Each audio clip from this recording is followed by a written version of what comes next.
Voilà, bonjour à tous, nous sommes le 16 septembre 2024.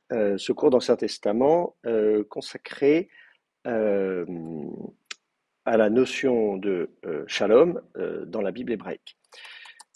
C'est l'idée en tout cas d'explorer un peu cette notion. On a commencé à la première séance par partir de la racine. Euh, alors j'entends quelqu'un à distance qui n'a pas coupé son micro. Les étudiants à distance, c'est bien si vous coupez votre micro quand vous ne parlez pas.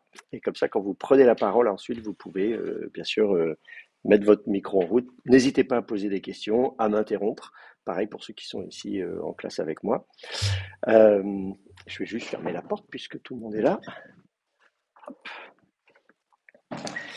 Voilà, voilà. Alors, donc, on a commencé par explorer la racine. On a montré un petit peu comment ça marche pour aller voir du côté des autres langues sémitiques.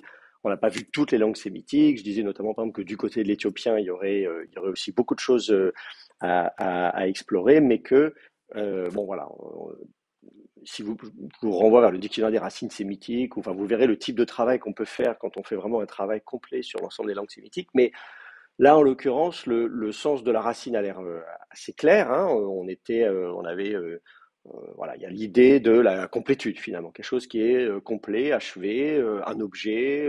Si c'est une personne, c'est sa santé physique, etc., etc. Et on a vu qu'il y avait aussi en acadien et même en ougaritique l'idée de paix aussi qui ressortait, et que probablement cette notion de paix était finalement une sorte de corollaire ou une application de la notion de complétude, mais à l'état moral ou relationnel d'une personne. On va vérifier maintenant si ça se vérifie, donc en hébreu biblique. Donc, on est donc le 16 septembre, et donc on regarde du côté de l'hébreu maintenant. Alors du côté de l'hébreu, si on regarde la racine elle-même, bah, dans la plupart des cas, l'expression la plus naturelle d'une racine, c'est le verbe. C'est là qu'on va pouvoir le décliner de beaucoup de façons. Ce n'est pas toujours le cas. Il y a parfois des racines qui sont plutôt primitivement des substantifs. Euh, Par exemple, je sais pas, Have, le père, par exemple, voilà, ça ne dérive pas d'une racine verbale, ça ne se conjugue pas, même si on peut en faire un verbe. Alors on appelle ça des verbes dénominatifs, c'est-à-dire des verbes construits. Par exemple, agir en tant que père, on pourrait imaginer quelque chose comme ça. Vous voyez, ce type de fonctionnement. Donc on peut faire des verbes à partir de substantifs. En général, dans ces cas-là, ces verbes, on les trouve au pluriel. Monsieur Langlois, votre Oui. micro, il n'est pas ouvert. Ah, vous ne m'entendez pas. Alors, les étudiants à distance ne m'entendent pas. Merci de me le signaler. Alors, merci aux Merci. étudiants à distance de me l'avoir signalé, puisqu'effectivement, je n'avais pas fait attention au fait que mon micro était coupé. Voilà, donc désolé pour ceux qui ne m'entendaient pas. Donc, je répète ce que je disais. On a vu donc, on a exploré le sens dans les autres langues sémitiques. On n'a pas fait toutes les langues sémitiques, mais on a vu que le sens était relativement commun à la fois en acadien, en ougaritique, en araméen, etc. On aurait pu aller voir du côté de l'arabe, de l'éthiopien, tout ça. Bon, mais là, en tout cas, on se fait une assez bonne idée sur le sens de la racine, l'idée de la complétude, quelque chose qui est complet, achevé, fini, il manque rien, c'est en bon état, et puis, voilà, et que je disais donc on allait voir maintenant du côté de l'hébreu, la racine, et que dans la plupart des langues sémitiques, en général, la racine, elle s'exprime premièrement comme une racine verbale, de laquelle on peut faire des substantifs. Sauf quelques cas inverses où effectivement, je prends l'exemple du père, Have, qui est probablement une racine primitive, un nom primitif. Et ensuite, les noms primitifs, ça existe, on peut en faire des verbes, et à ce moment-là, souvent les verbes vont être au piel, par exemple en hébreu, vous ne les trouverez pas au cal. Davar, la parole, vous allez faire diber, parler, voilà, les daber, dibarti, etc. On ne va pas dire davarti, on ne va pas dire j'ai parlé. Donc souvent, c'est des indices, je vous dis ça en passant, c'est souvent des indices. Si vous avez un verbe qui n'existe pas au cal, mais qui n'existe qu'au piel ou au fil, enfin dans des conjugaisons dérivées, c'est peut-être parce que ce verbe est un verbe dénominatif, un verbe qui dérive donc d'un substantif primitif. Bon, c'est pas le cas ici, donc on commence par effectivement voir, aller faire un tour du côté du verbe shin lamed, même en hébreu. Alors, je vais vous montrer ça à l'écran. Je vais vous montrer ça. Alors attendez, il faut que j'aille chercher donc un dictionnaire. Si vous allez voir le Köhler-Baumgartner par exemple, alors attendez, il faut que je le mette ici comme ça, et que vous regardez donc, si vous regardez donc du côté de la racine Shin Lamed Mem, euh, alors là, si on met non, ils ont mis un sin et pas un shin, il faut que je tape la bonne, je vois pas très bien, mais c'est ça. Alors donc, et effectivement, si vous regardez le sens de ce verbe en hébreu, vous allez voir qu'au cal, il n'y a pas beaucoup d'occurrences. D'ailleurs, on peut le voir tout de suite en allant voir du côté de la Bible hébraïque. Si vous cherchez le verbe shin lamed mem en disant qu'on cherche les occurrences du verbe, voilà. Alors, si on veut faire en plus, bon, si on veut voir le cal uniquement, ouais, vous avez 8 versets. Vous voyez, donc il n'est pas beaucoup utilisé au cal quand même. On peut mettre à côté une version française si on veut. Il n'y a que 8 occurrences, ce qui n'est pas beaucoup, hein. Je dis mince, dans toute la Bible, vous n'avez que 8 occurrences du verbe au cal. Voilà, on va dire Anochi, Shloumé. Alors en plus, une forme passive, c'est Shalom. Shalom, participe passif. Et donc, les paisibles et là, émouné, donc la racine Aman, qui est la racine de la vérité, de voilà, quelque chose qui est vrai, qui est sûr, qui est fiable, donc fidèle d'Israël. Bon. Donc c'est intéressant, cette expression-là, elle est un peu surprenante. Et ça, c'est dans le livre de Samuel. Vous voyez, on n'a rien dans le Pentateuque. Et puis ensuite, on dit également ici, voilà, Vatishlam ou Vatishlem, je ne vois pas très bien, je vois pas très bien. Je pense plutôt Tishlam normalement, mais vous allez ici avoir aussi donc un cal. Et donc l'idée, là encore, d'être achevé, hein, Kol Mlacha, Hamlacha, donc c'est une œuvre, hein, un ouvrage, Asher Asa Hameler Shlomo. Beth Adonai, donc c'est le roi Salomon, donc on est dans le contexte de la construction du temple, et donc le roi Salomon bâtit le temple, et on dit ça y est, c'est fini. Donc on retrouve le sens qu'on avait vu déjà effectivement en araméen, avec l'idée de quelque chose qui est achevé, qui est construit et qui est terminé. Dans Ésaïe chapitre 60, on nous dit, voilà, Veshalmou Yemé Evler, donc le verbe shalom, là encore, shalem au sens d'être achevé et d'être complet, achevé. Et qu'est-ce qui est complet? Yémé Evlar, donc les jours de ton deuil.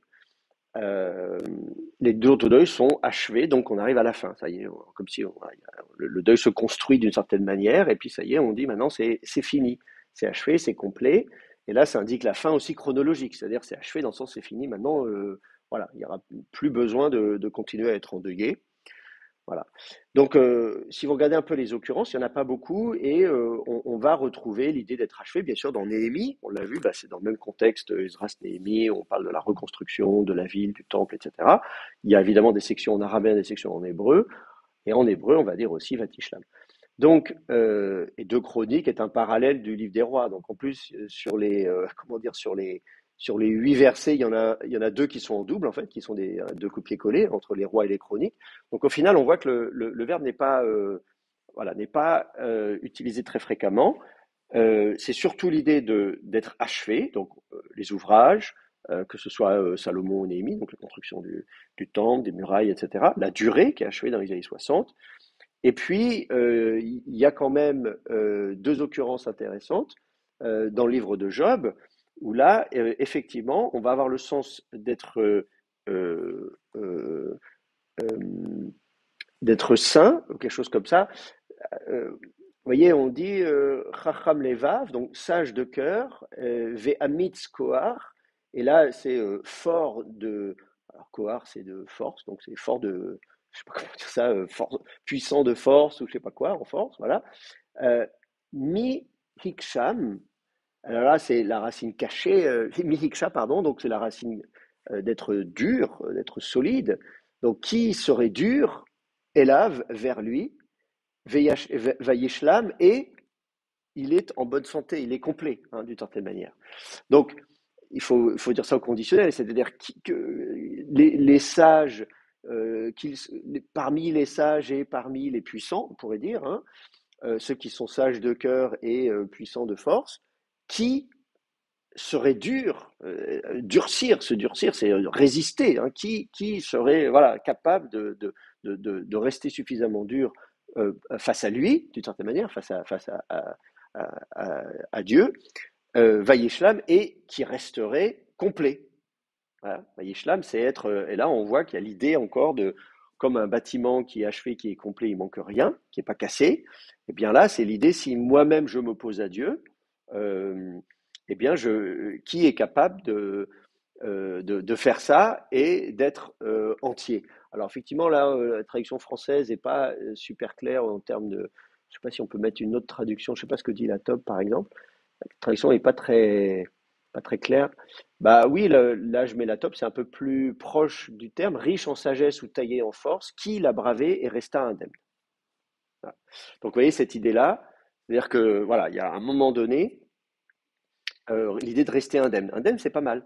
Comme on dit, sain et sauf. Vous voyez, voilà, l'idée d'être en bonne santé ou en tout cas en bon état. Qui peut rester en bon état? Voilà. Euh, et d'ailleurs, bon, c'est traduit au passé parce qu'effectivement, ici, on a un accompli et ici, on a un vaïktol. Donc, on a un enchaînement des verbes, hein. Le vaïktol, c'est du verbe consécutif, donc il y a un enchaînement de deux actions. Mais on sait bien que, notamment dans la littérature poétique, la temporalité est secondaire. Donc, on peut le traduire au passé ou au conditionnel, ou on peut traduire ça un peu comme on veut. Mais en tout cas, ce qui est important là, l'idée d'être indemne, c'est pas mal. J'aime bien cette traduction-là parce que ça rend l'idée de la racine chez la même, le verbe qui veut dire, voilà, finalement, être en bon état. Et puis, il y a une autre occurrence qui est intéressante, toujours dans le livre de Job, où on nous dit Haskenai Mo. Alors, ici, c'est. On parle toujours de Dieu, hein, donc l'idée de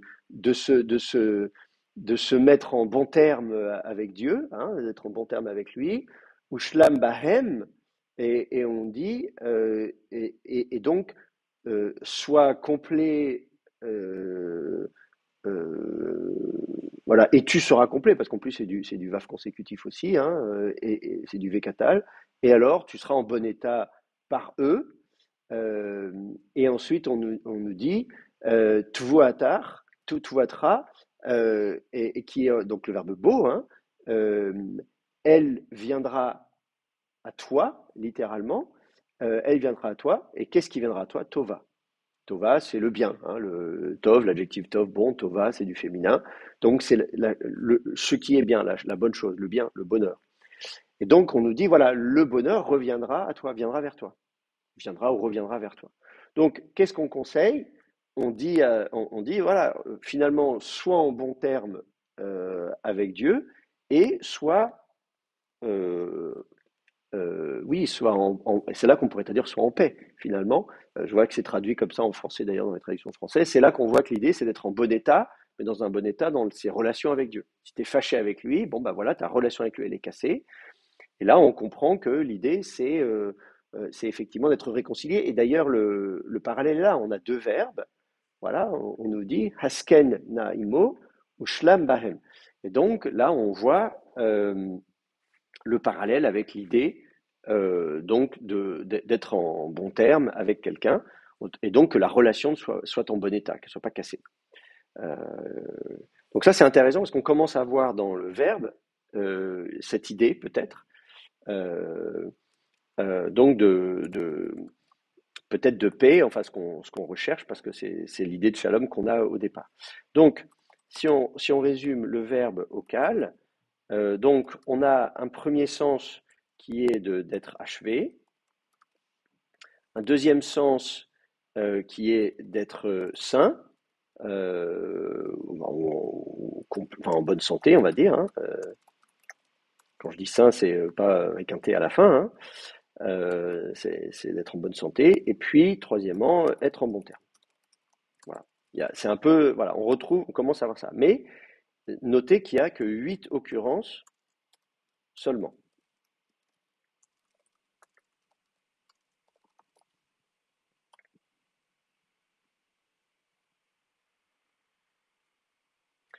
Alors, en fait, là, on va le trouver beaucoup plus fréquemment. Le plus fréquemment, ce sera au PL. Et là, au PL, d'un seul coup, vous avez beaucoup plus d'occurrences, puisque vous avez 89 occurrences. Regardez, si je retourne ici sur mon... et que je dis que je cherche du PL et non du cal. Ah, j'ai mal écrit, pardon.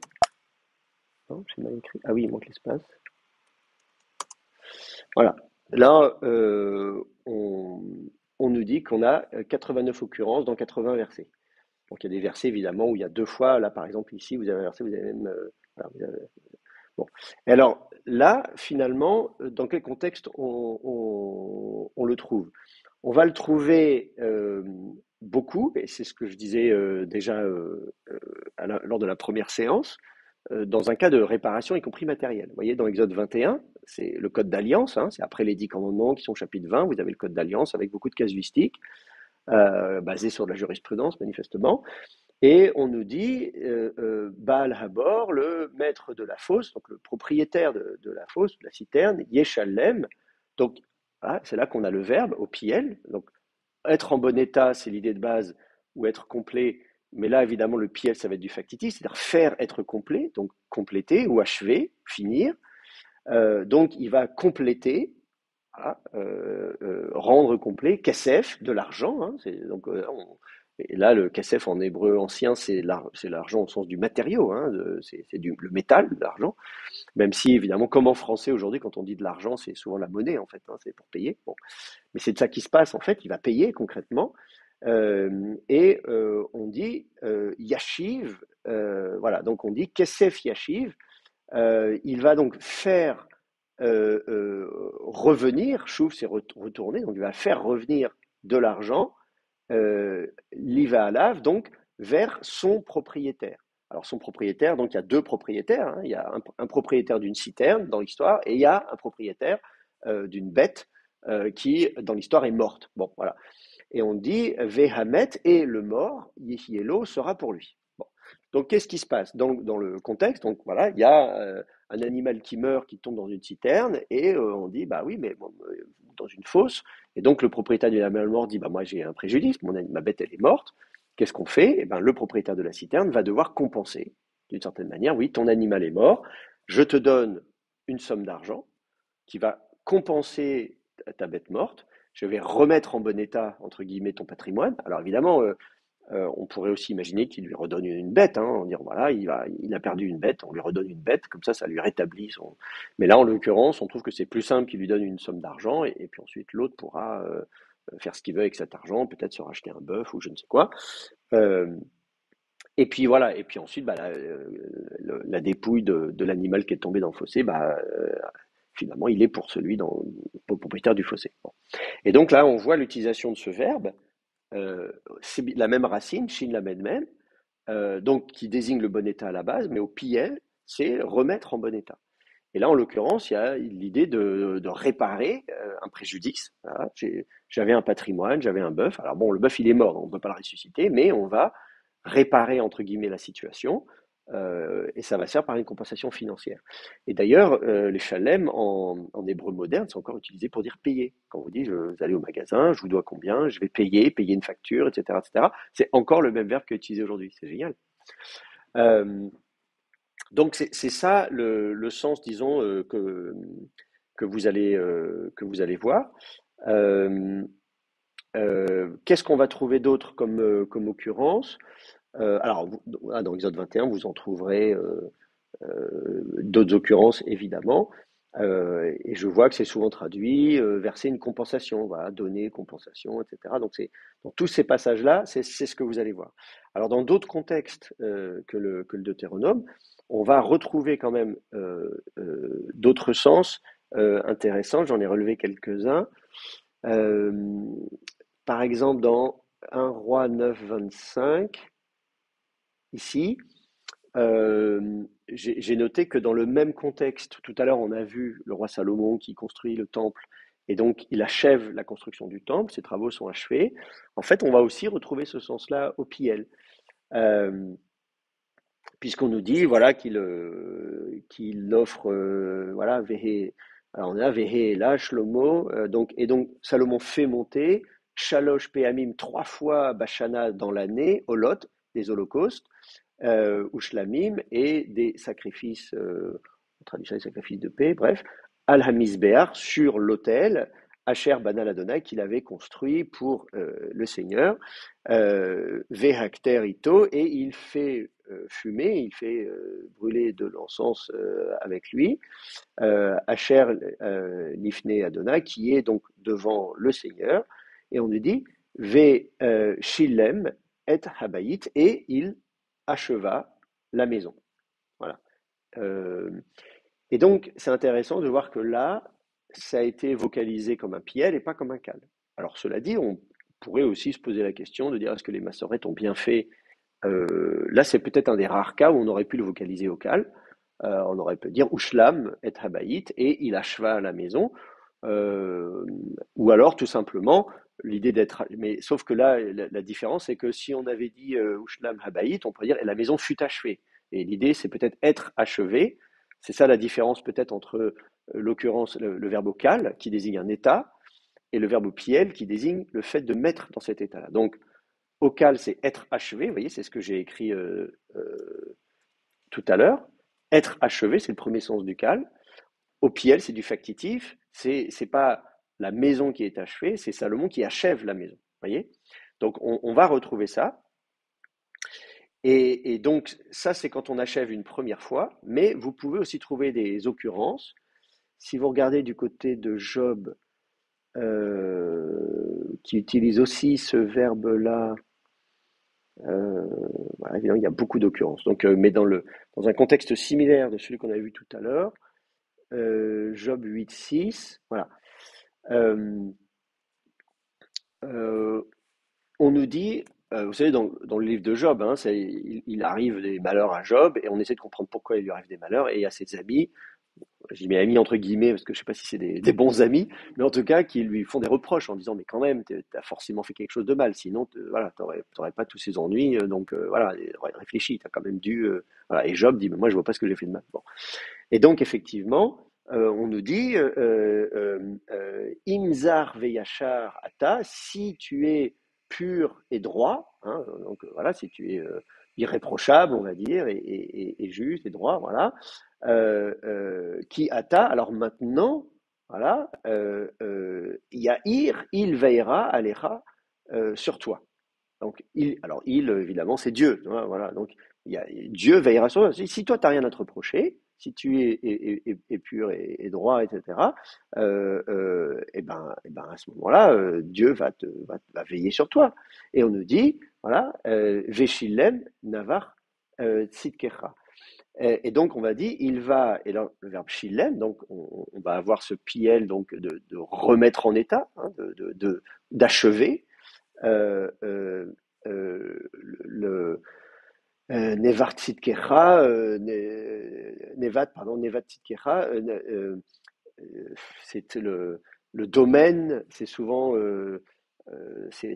Neve, c'est utilisé comme pour désigner des terrains ou un patrimoine ou voilà voilà quand les gens ont des champs, etc., etc. Voilà. Sauf que là, évidemment, c'est comment dire, c'est une métaphore. Neva Tzidkecha, c'est on va dire le domaine de ta justice.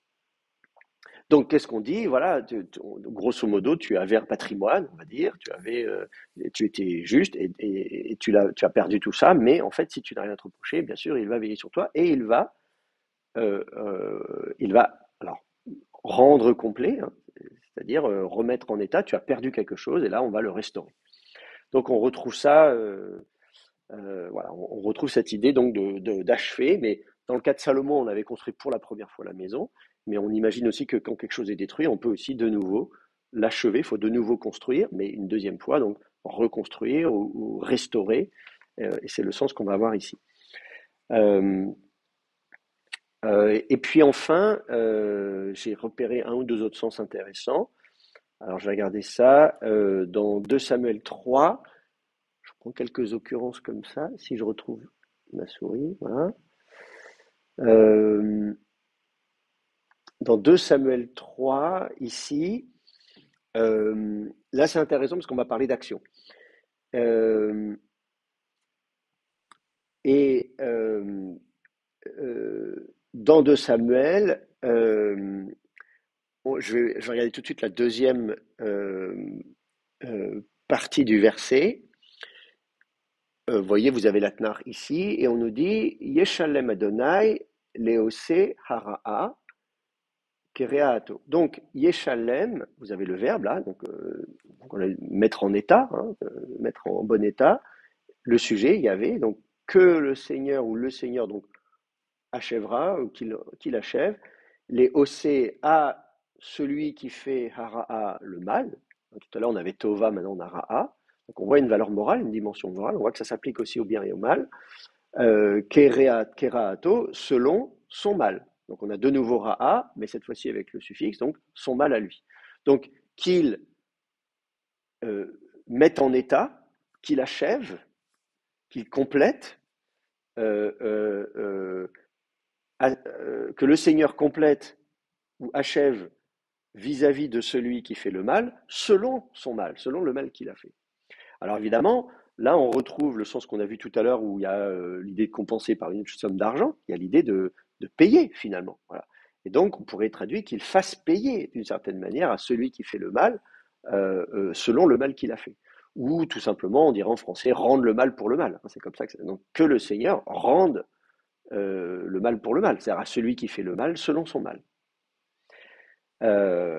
Donc là, c'est intéressant. Donc, on pourrait même parler de vengeance d'une certaine manière. Se venger, c'est quoi? C'est de dire, bah, tu as fait du mal, bah, je vais te faire du mal. Donc voilà. Donc on rend des actions, on restitue, on rend des actions. Voilà. Donc ça, c'est dans un cadre négatif. Euh, j'ai vu une autre occurrence dans le même sens dans Jérémie 50, 29. Et, et, euh, mais il y a aussi des cas positifs.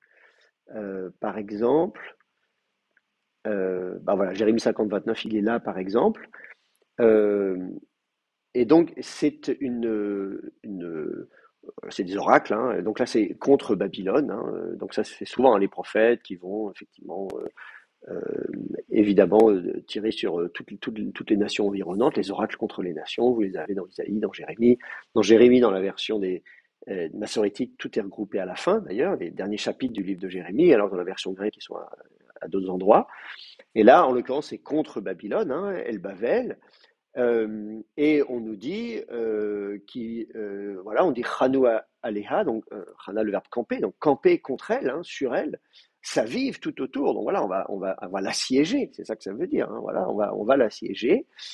Et qu'est-ce qu'on nous dit? On nous dit Shalmoula. Donc là encore, alors achevez-la, donc achever, complétez-la. Euh, euh, dans le contexte, est-ce que qu'est-ce que ça veut dire? Est-ce que ça veut dire reconstruire? Bah non, puisqu'on est en train d'assiéger la ville. Donc c'est marrant que là, c'est pas comme achever le temple, c'est-à-dire finir de construire le temple, mais là, achever, c'est au contraire de détruire. Donc c'est super intéressant parce que vous prenez le même verbe.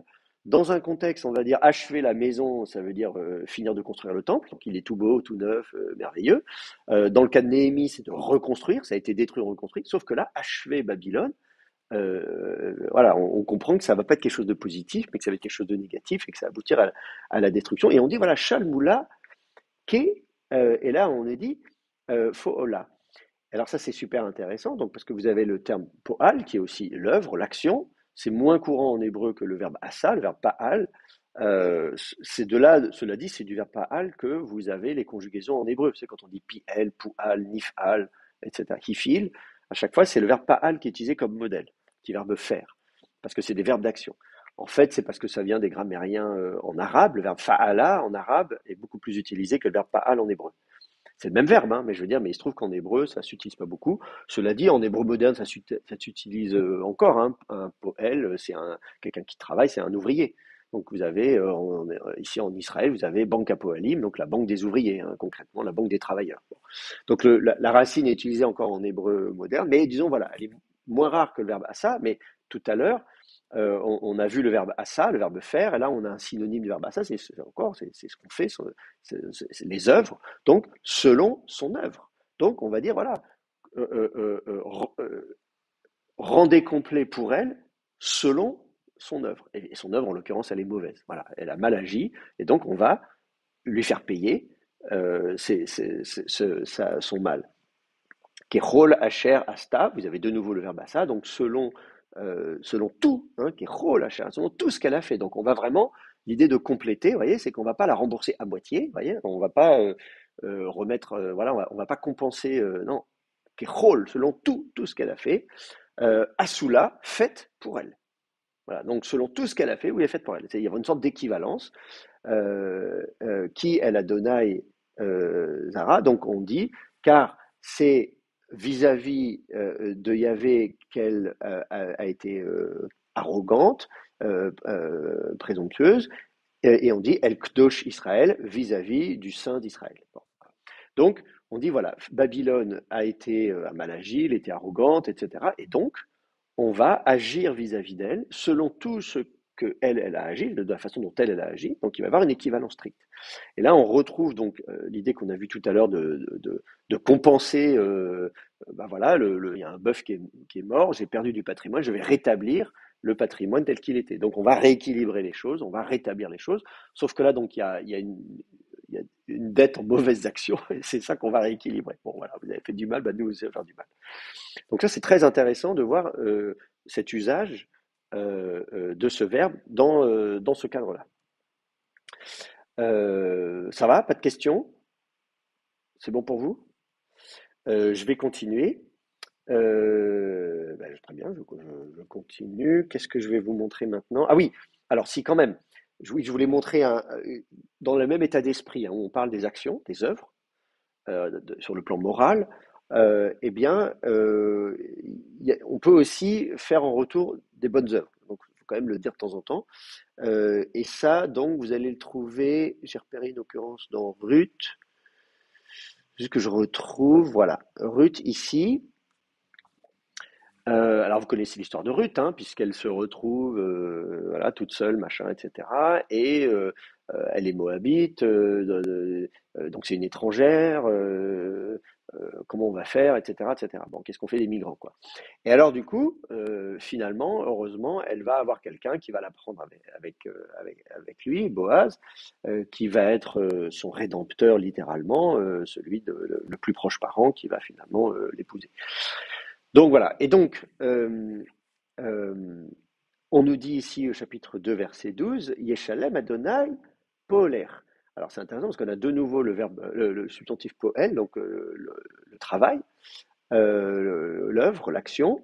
Donc le Seigneur ici donc on a le verbe shilem, donc compléter, achever, compenser, rembourser, rééquilibrer ton œuvre, outil et soit que soit, et là, oui, effectivement, on a euh, mascourter, donc ça, c'est le salaire, hein, la racine, sachar, c'est la racine de payer, donc de payer quelqu'un un salaire. Donc, voilà, donc que ton salaire soit shlema, alors c'est intéressant parce qu'on a l'adjectif de la même racine, donc qui veut dire être complet, hein, finalement, ça pourrait pratiquement être un verbe vocal, hein, ça pourrait être aussi un verbe vocal.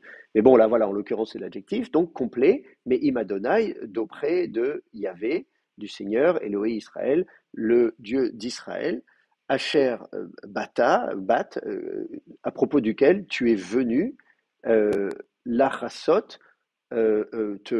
pour prendre refuge, tu es venu, voilà, te réfugier, euh, euh, Tachat Knafav, donc sous ses ailes. Voilà. Bon.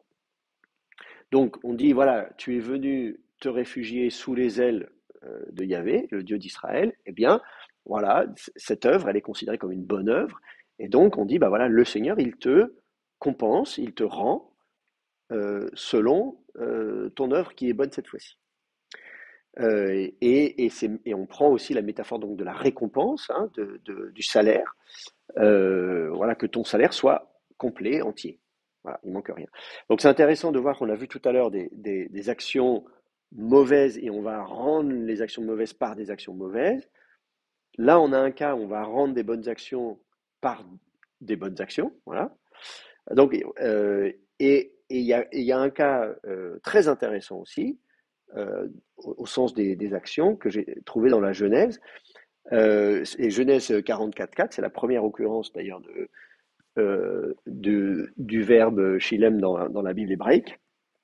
Quand je dis première occurrence, c'est dans l'ordre actuel des livres de la Bible, hein. C'est pas l'ordre de rédaction des livres de la Bible, évidemment, mais c'est l'ordre dans lequel il se présente à nous. Et regardez ce qu'on lit ici. Alors, le contexte, hein, Genèse 44, c'est le cycle de Joseph. Hein, on connaissait l'histoire de Joseph. C'est les fils de Jacob. C'est le petit dernier. Enfin, il y a Benjamin qui arrive derrière, mais surtout, c'est la première fois que Jacob a un enfant avec la femme qu'il aime, hein, puisqu'il voulait Rachel, il a eu Léa, etc. Hein. Bon, voilà, et Rachel n'avait pas d'enfant. Bon. Donc, finalement, on sent qu'il le favorise, ce qui n'est pas une bonne chose, évidemment. Et du coup, ses frères sont jaloux, ils veulent se débarrasser de lui, ils le jettent dans une citerne, finalement ils le vendent à des caravaniers, et il arrive en Égypte, et il lui arrive tout un tas de déboires en Égypte, il est vendu comme esclave, il se comporte bien, mais la femme de son patron veut coucher avec lui il le refuse, mais du coup elle l'accuse, voilà, évidemment, et il n'y a pas de témoin et il n'y a pas de présomption d'innocence, malheureusement, comme parfois aujourd'hui. Donc du coup, il se retrouve condamné injustement, il se retrouve en prison, il passe des années en prison, même en prison, il se comporte bien.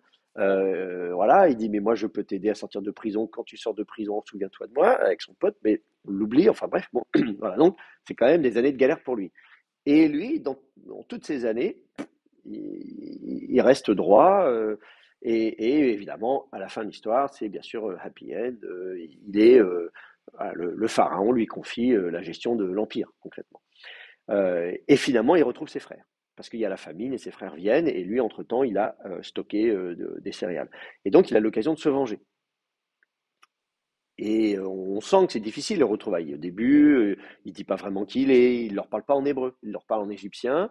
Eux, ils parlent en hébreu entre eux. Il comprend ce qu'ils disent, mais il fait mine de pas parler hébreu, etc. C'est vraiment très intéressant. Puis en plus, il est habillé à l'égyptienne, on l'imagine, avec le maquillage, le col, le machin, le truc. Bon, ils le reconnaissent pas.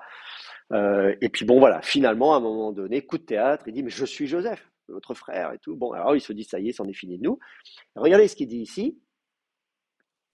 Euh, euh, alors il les fait partir à un moment donné, et euh, quand ils s'en vont, donc voilà, Hem Yatsou et Tahir, donc sont sortis de la ville, Lohiriku, donc ils sont pas loin, hein, Ve Yosef et Joseph, Amar, il dit la chair al-Beto à celui qui est sur sa maison, qui est en charge de sa maison. La chair al-Abaït en hébreu, c'est une expression pour dire l'intendant, c'est celui qui est voilà, voilà. Bon, c'est un titre officiel, hein. On a comment dire, on a des inscriptions hébraïques anciennes où c'est l'équivalent du titre de Premier ministre, hein, concrètement. Hein. Et il lui dit, Koum, lève-toi, Rdof Achare Ha'anashim, donc poursuis derrière ces hommes-là, poursuis-les.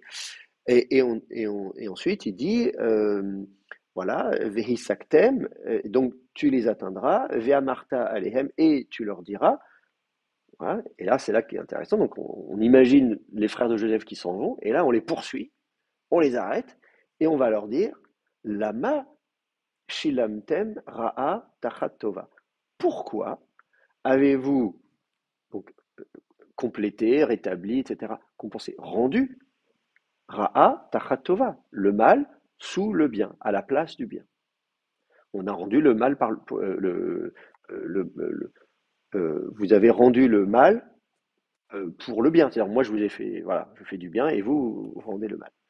Donc là, c'est intéressant de voir qu'on a aussi l'idée de rendre le mal pour le bien. Donc, finalement, on peut traduire. D'ailleurs, je vois que c'est traduit par rendu. Pourquoi avez-vous rendu le mal pour le bien? Le verbe ne veut pas dire rendre. Hein. C'est pas Nathan, c'est pas donner quelque chose, etc., etc. Hein. On est bien d'accord, c'est le verbe shilem. Donc, l'idée à la base, c'est de rendre complet et donc de compenser. Et donc, de façon dérivée, l'idée, c'est voilà, je compense une bonne action, je restitue, donc je renvoie à, donc je rends. Je rends, alors le mal pour le mal, le bien pour le mal, le bien pour le bien et le mal pour le bien. Voilà. Donc, tous les cas de figure sont envisageables. Euh, Il y a un autre petit passage dans la Bible, dans un psaume, j'avais noté 35-12, où vous avez encore ce sens ici, euh, où on nous dit, c'est le psalmiste qui parle, et évidemment il va se plaindre de ses ennemis, voilà, voilà, et il va dire, Yeshalmuni, donc il me complète, je ne sais pas comment il faut traduire ça, on verra après, Ra'a, mal, Tachat Tova, pour à la place du bien, ou en dessous du bien, littéralement, et on nous dit, Shrol Lenashi. Et alors ça c'est marrant parce que c'est un terme rare, Shrol, euh, Shrol et Nafshi. Je ne sais pas ce que ça veut dire, je vais regarder dans le dictionnaire. J'ai pas regardé. Et oui, c'est un terme, on voit que c'est un terme rare. En plus, conjecture. Euh, bon, alors c'est orphelin. C'est antécédent sémitique au sens d'être orphelin, la perte d'un enfant. Alors voilà, orphelin, on va dire, voilà. Je suis orphelin, voilà, les nafshi, moi et moi-même, hein, parce que nefesh, c'est le souffle de vie, c'est l'âme, on traduit souvent ça l'âme, mais souvent nafshi, c'est une façon d'être en réfléchi. Quand il dit réveille-toi, mon âme, c'est moi-même, hein, c'est une façon une construction grammaticale pour moi-même. Donc je suis orphelin moi-même, voilà, de tout seul, voilà. Je vois que ça a été traduit, je suis resté seul, effectivement. Mais enfin, le terme, c'est pas juste seul, parce qu'il y a les vades, il y a d'autres termes en hébreu pour dire ça. Je trouve que les traductions françaises, là, manquent de force, parce que le terme, si je regarde le dictionnaire, c'est quand même, voilà, il y a quand même, vous voyez, Shachoul, c'est voilà, quelqu'un qui est privé d'enfant, donc c'est quand même, voilà, c'est quand même, il y a quand même l'idée d'être veuf ou orphelin en tout cas. Je vois qu'il y a les deux qui existent. Bon, voilà, donc c'est un peu, voilà, c'est fort. En tout cas, voilà, la première partie du verset, c'est ça qui nous intéresse. On va retrouver la même expression, le même verbe, et puis la même expression, Ra'a, Tachat Tova. D'accord? Euh, bon, là, on a fait à peu près le tour du PL, hein, comme je disais, c'est vraiment l'occurrence la plus fréquente.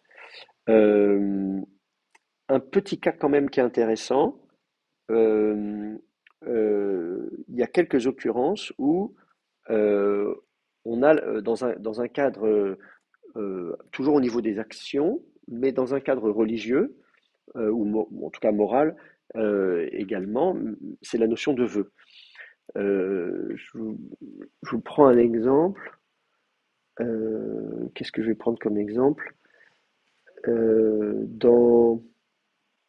Dans 2 Samuel 15,7, j'ai noté quelques occurrences, on ne va peut-être pas toutes les faire.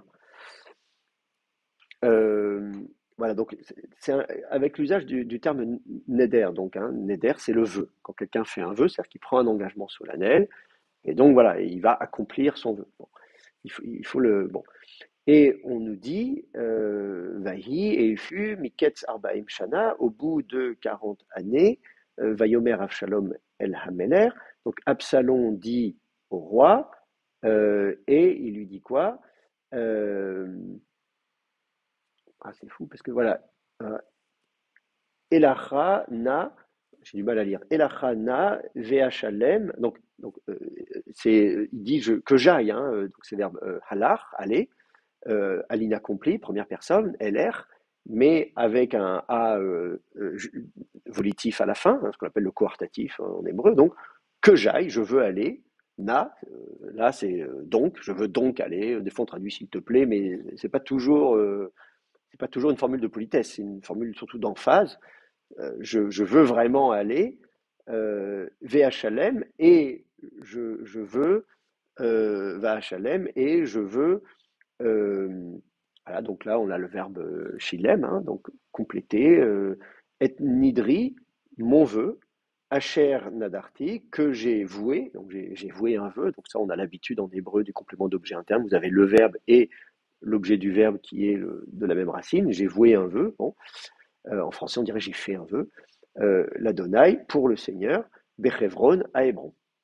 Donc, il veut aller il veut partir et il veut donc achever son vœu. Donc, ça veut dire que j'ai fait un vœu, j'ai dit que j'allais faire quelque chose, et donc il y a une chose à faire. Alors, vous voyez, si vous prenez l'exemple de bâtir quelque chose, comme Salomon qui bâtit le temple, bah, il l'achève. Il l'achève, il a fini, là, il fait son truc en entier. Donc, on pourrait le traduire par accomplir, dans ces cas-là, c'est-à-dire rendre complet ou achever, ou bien on peut aussi imaginer, on peut aussi repartir de l'idée qu'on avait qui était quand on avait un paiement, vous savez, hein, voilà, tu es ton bœuf, donc je dois payer, donc il y a une dette d'une certaine manière, j'ai fait un vœu, donc je dois m'acquitter du vœu, c'est-à-dire j'ai une dette, je dois m'acquitter de ma dette. Voire de rendre, on a vu tout à l'heure rendre une action pour une autre.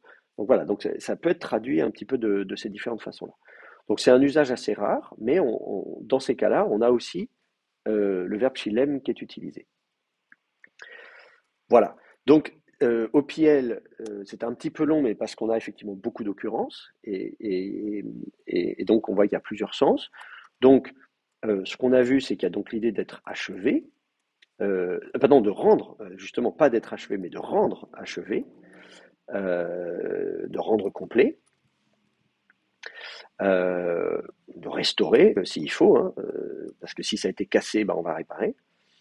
On a vu donc un deuxième sens qui est de restituer, indemniser, y compris de compenser, donc de payer même. Hein, il y a même cette idée de payer. Euh, on a même des cas où c'est au-delà de la valeur. Il y a une compensation. À la base, l'idée c'est bon, bah, je vais restituer, mais parfois il y a aussi un préjudice, c'est-à-dire non seulement je te rembourse ton bœuf, on a vu, enfin, on n'a pas lu les versets suivants, mais après on dit oui, mais on va même faire plus. Bon.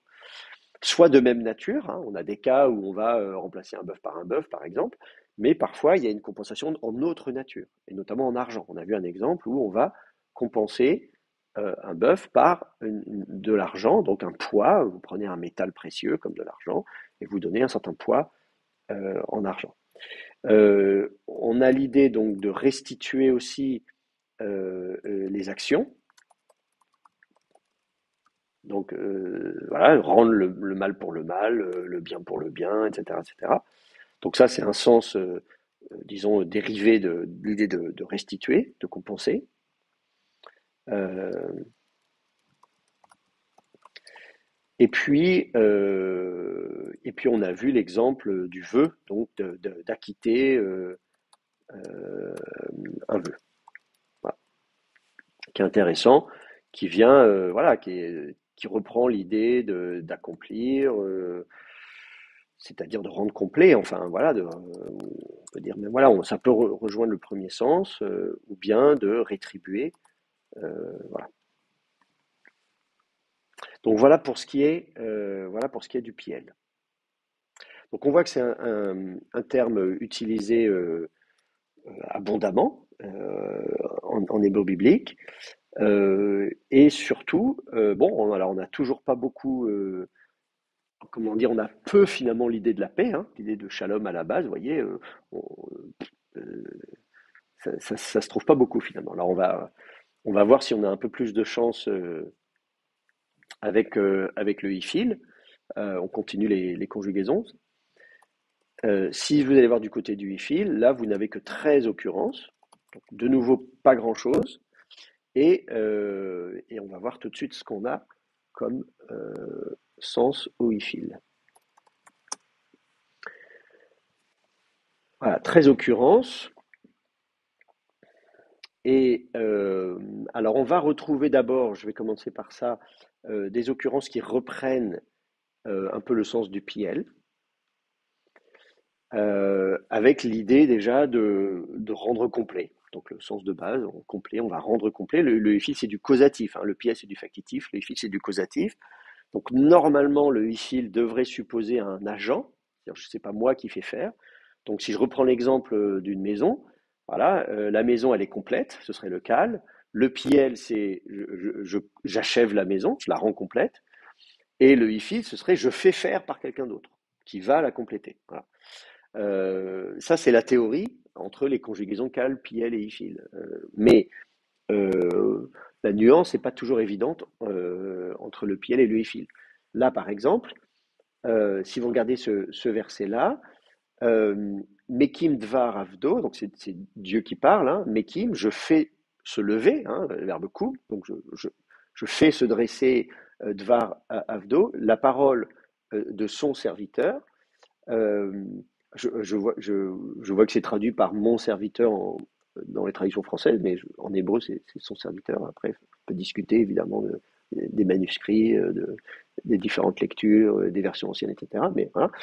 Euh, le Vav et le Yod se confondent facilement, hein, concrètement, dans certains manuscrits. Je ne sais pas si vous avez l'occasion de regarder des manuscrits de Qumran, par exemple. Hein, typiquement, quand vous êtes au tournant de notre ère, il y a des manuscrits où le Yod et le Vav se ressemblent. Donc c'est vrai qu'on a très facilement ce genre de confusion. Donc au lieu d'avoir Avdi, Avdo, bon. Bref, et on dit Ve Atsat Mlachav Yashlim. Et donc, on dit Yashlim, c'est donc faire accomplir. Qu'est-ce qu'il fait accomplir? Il fait accomplir donc le conseil de Malachav, donc de ses messagers. Alors, le conseil de ces messagers, évidemment, on ne sait pas dans le cas présent si c'est des messagers humains ou divins.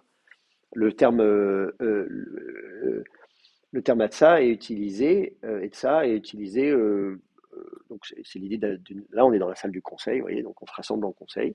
Donc c'est utilisé souvent dans l'idée d'une assemblée de gens qui décident. Ça peut être des humains, ça peut être, mais on a aussi le terme utilisé dans la Bible pour imaginer le conseil des dieux, par exemple. Les êtres divins, les anges sont des êtres divins, donc on peut imaginer aussi quelque chose comme ça. Bon, bref.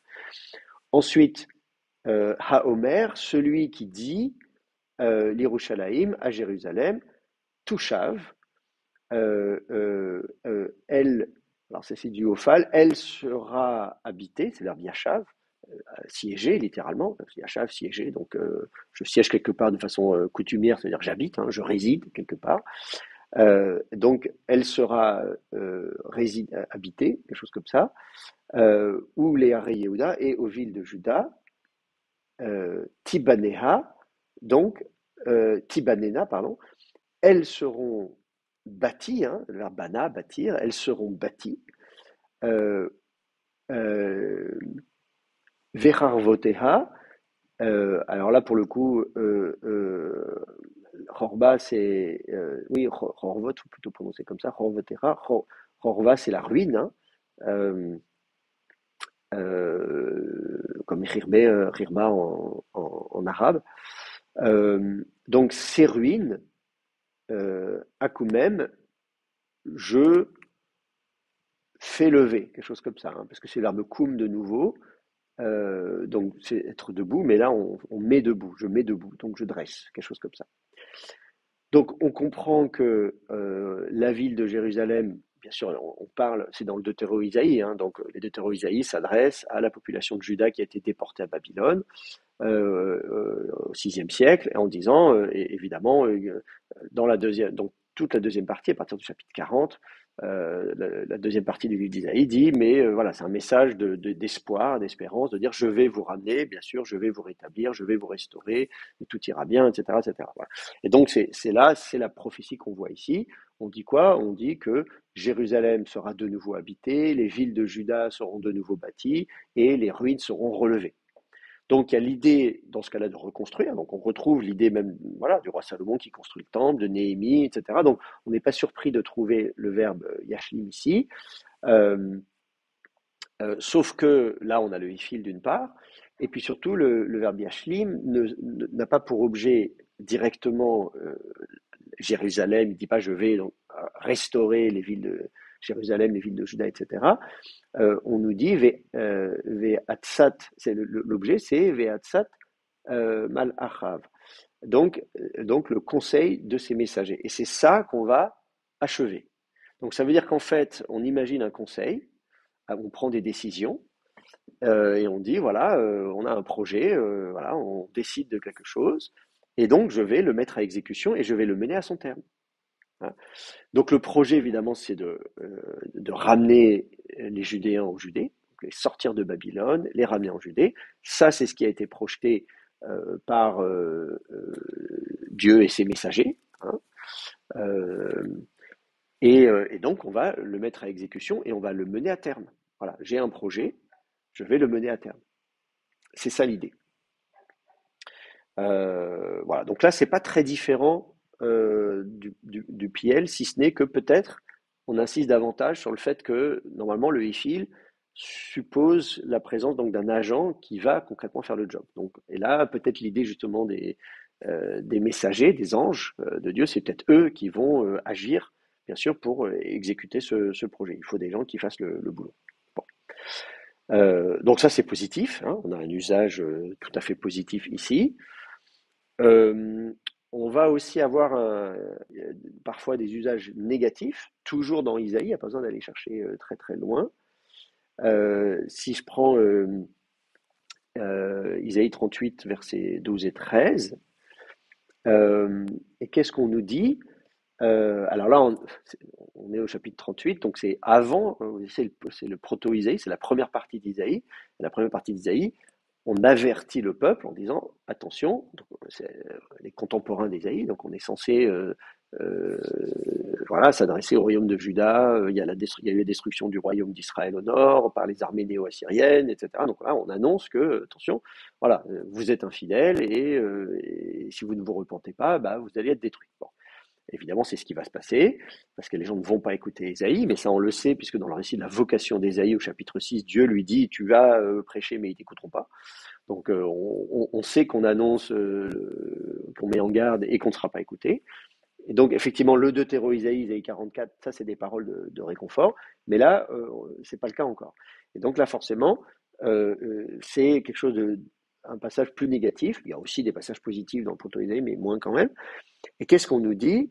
On nous dit Dori, Nissa, voilà, donc ma demeure d'or, on dit elle a été Nissa, donc elle a été retirée, hein, elle a été enlevée, extraite. Venigla mini, et donc on dit qu'elle a été, alors gala, ça veut dire découvrir, hein, dévoiler, découvrir. Euh, et donc, elle a été découverte. Alors, évidemment, ça n'a le sens que si on a des tentes, évidemment. Voilà. Donc, elle a été découverte mini hors de moi, Keohel,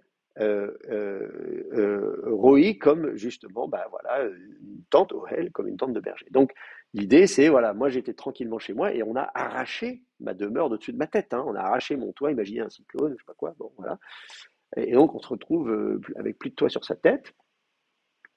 Et on nous dit ensuite euh, qui pâtit Chaoreg, Chayai. euh, euh, ça c'est marrant, c'est une expression un peu difficile. Qui pâtit, donc on dit j'ai enroulé Chaoreg comme le tisserand, Chayai. Alors peut-être que l'idée c'est de ranger ses affaires ou quelque chose comme ça. Voilà, ma vie, hein, donc ma vie, ça y est, c'est le pactage, etc. Euh, enfin, c'est un peu compliqué à comprendre, mais c'est pas le sens, c'est pas le sens du passage. Bref, là c'est pareil, il y a un passage un peu difficile. Migdala, euh, Yevat Eni, euh, Batsa, ça veut dire couper. Hein, il y a d'autres racines avec à peu près la même racine, avec un kof, etc. Enfin bref, bon, Katsa aussi, enfin bref, bon, voilà. Donc on a, c'est l'idée de couper. Donc il m'a coupé loin de, hors de, mine, et là, d'Allah, le,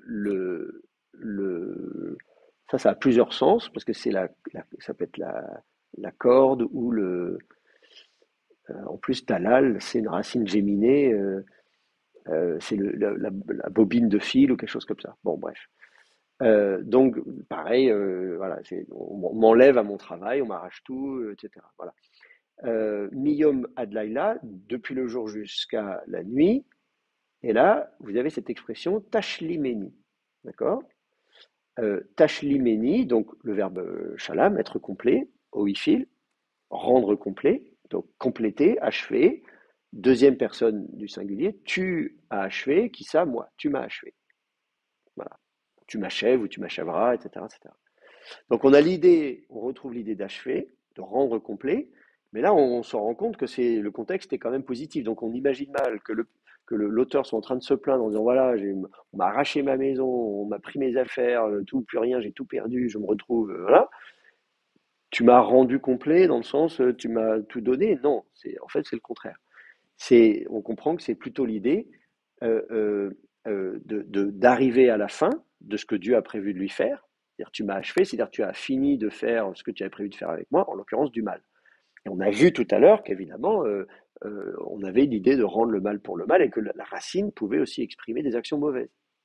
On peut achever, compléter, mais des choses qui sont mauvaises, des choses bonnes, mais aussi des choses mauvaises. Et donc, si l'idée c'est de détruire, on l'a vu avec Babylone tout à l'heure, etc., eh bien, on comprend que là, ça peut être l'idée de faire du mal à quelqu'un. Et puis, il continue au verset 13, de la même manière, avec l'idée d'être vraiment en piteux état, puisqu'on dit Ken Yeshaber Kol Atzmotai. Donc, ainsi, Yeshaber, donc ça veut dire briser, hein, la racine, donc c'est-à-dire briser, ainsi il brise, Kol Atzmotai, donc Etzem, c'est les os, hein, tous mes os, il brise tous mes os. Miyom Adlaïla, du matin jusqu'au soir. Et là, on reprend l'expression Tashlimeni. Donc là encore, au début, on parlait de ses biens, de ses possessions, on parlait de sa maison, de son ouvrage, etc., de ses affaires. Là, au verset suivant, on parle de son corps, carrément. Son corps est brisé.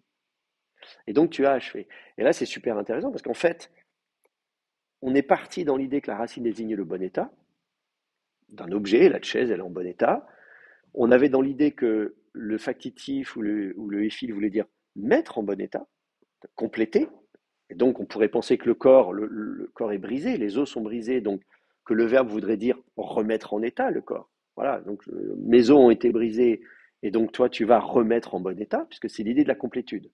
Voilà, donc tu vas remettre en bon état, sauf qu'en fait, ici, ce qu'on complète, ça n'est pas, comment dire, la bonne santé de son corps, c'est le mal qu'on avait prévu de lui faire. C'est-à-dire, tu t'acharnes contre moi, tu as décidé de me faire du mal, et tu vas jusqu'au bout, en fait. Tu mènes à terme ton projet de me faire du mal, de me détruire complètement. Donc, il y a l'idée de la complétude, et donc c'est complètement, mais complètement dans le mauvais sens. Donc là, on se rend compte que que la racine est finalement plus complexe que ce qu'on pourrait imaginer, et qu'on peut avoir presque des contresens. Alors c'est là qu'il faut avoir un peu de finesse.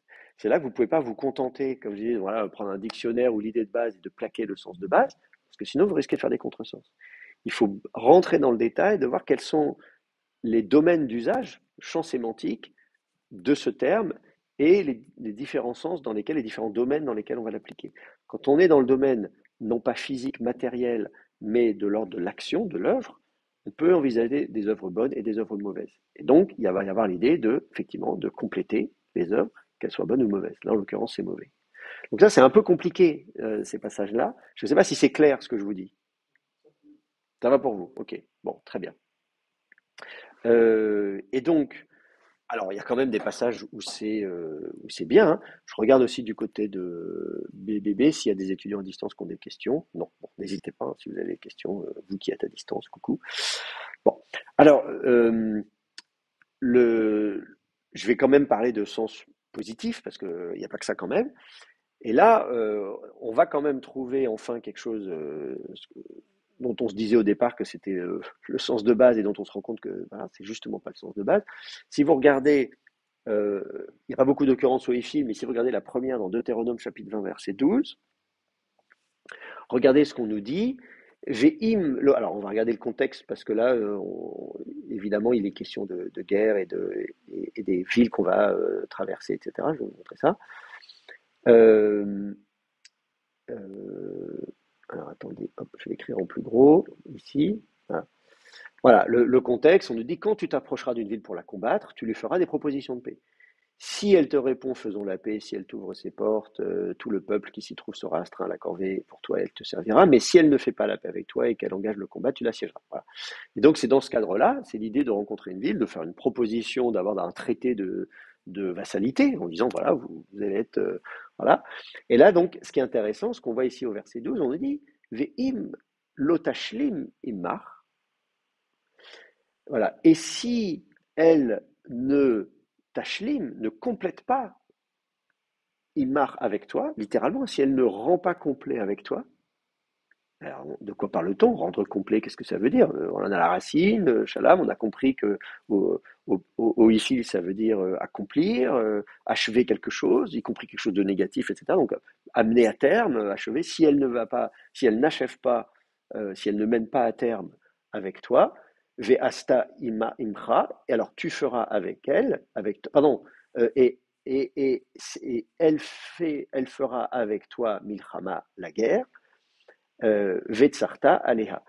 Et alors à ce moment-là, tu l'assiégeras. Le verbe tsour qui veut dire assiéger. Voilà. Donc on dit, donc on envisage un cas où elle est d'accord, ok, elle conclut le traité. Mais si on dit non, mais si elle ne conclut pas le traité, si elle fait la guerre avec toi, bon, bah, très bien, tu l'assièges. Et donc là, dans le contexte, on dit qu'est-ce qu'on va compléter, qu'est-ce qu'on va rendre complet, qu'est-ce qu'on va mener à terme. Ouais, c'est ça la question, parce que là, le verbe tashlim, ça veut dire compléter. Qu'est-ce qu'il s'agit de compléter ici dans le contexte?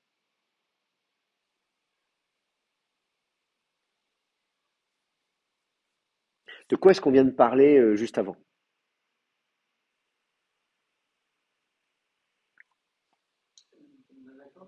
Un accord.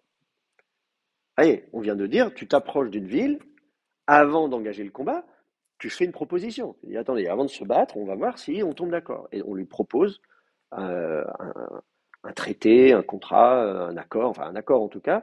En l'occurrence, ici, on propose des accords de vassalité pour éviter la guerre. Bon. Et donc c'est ça, c'est aller au bout finalement de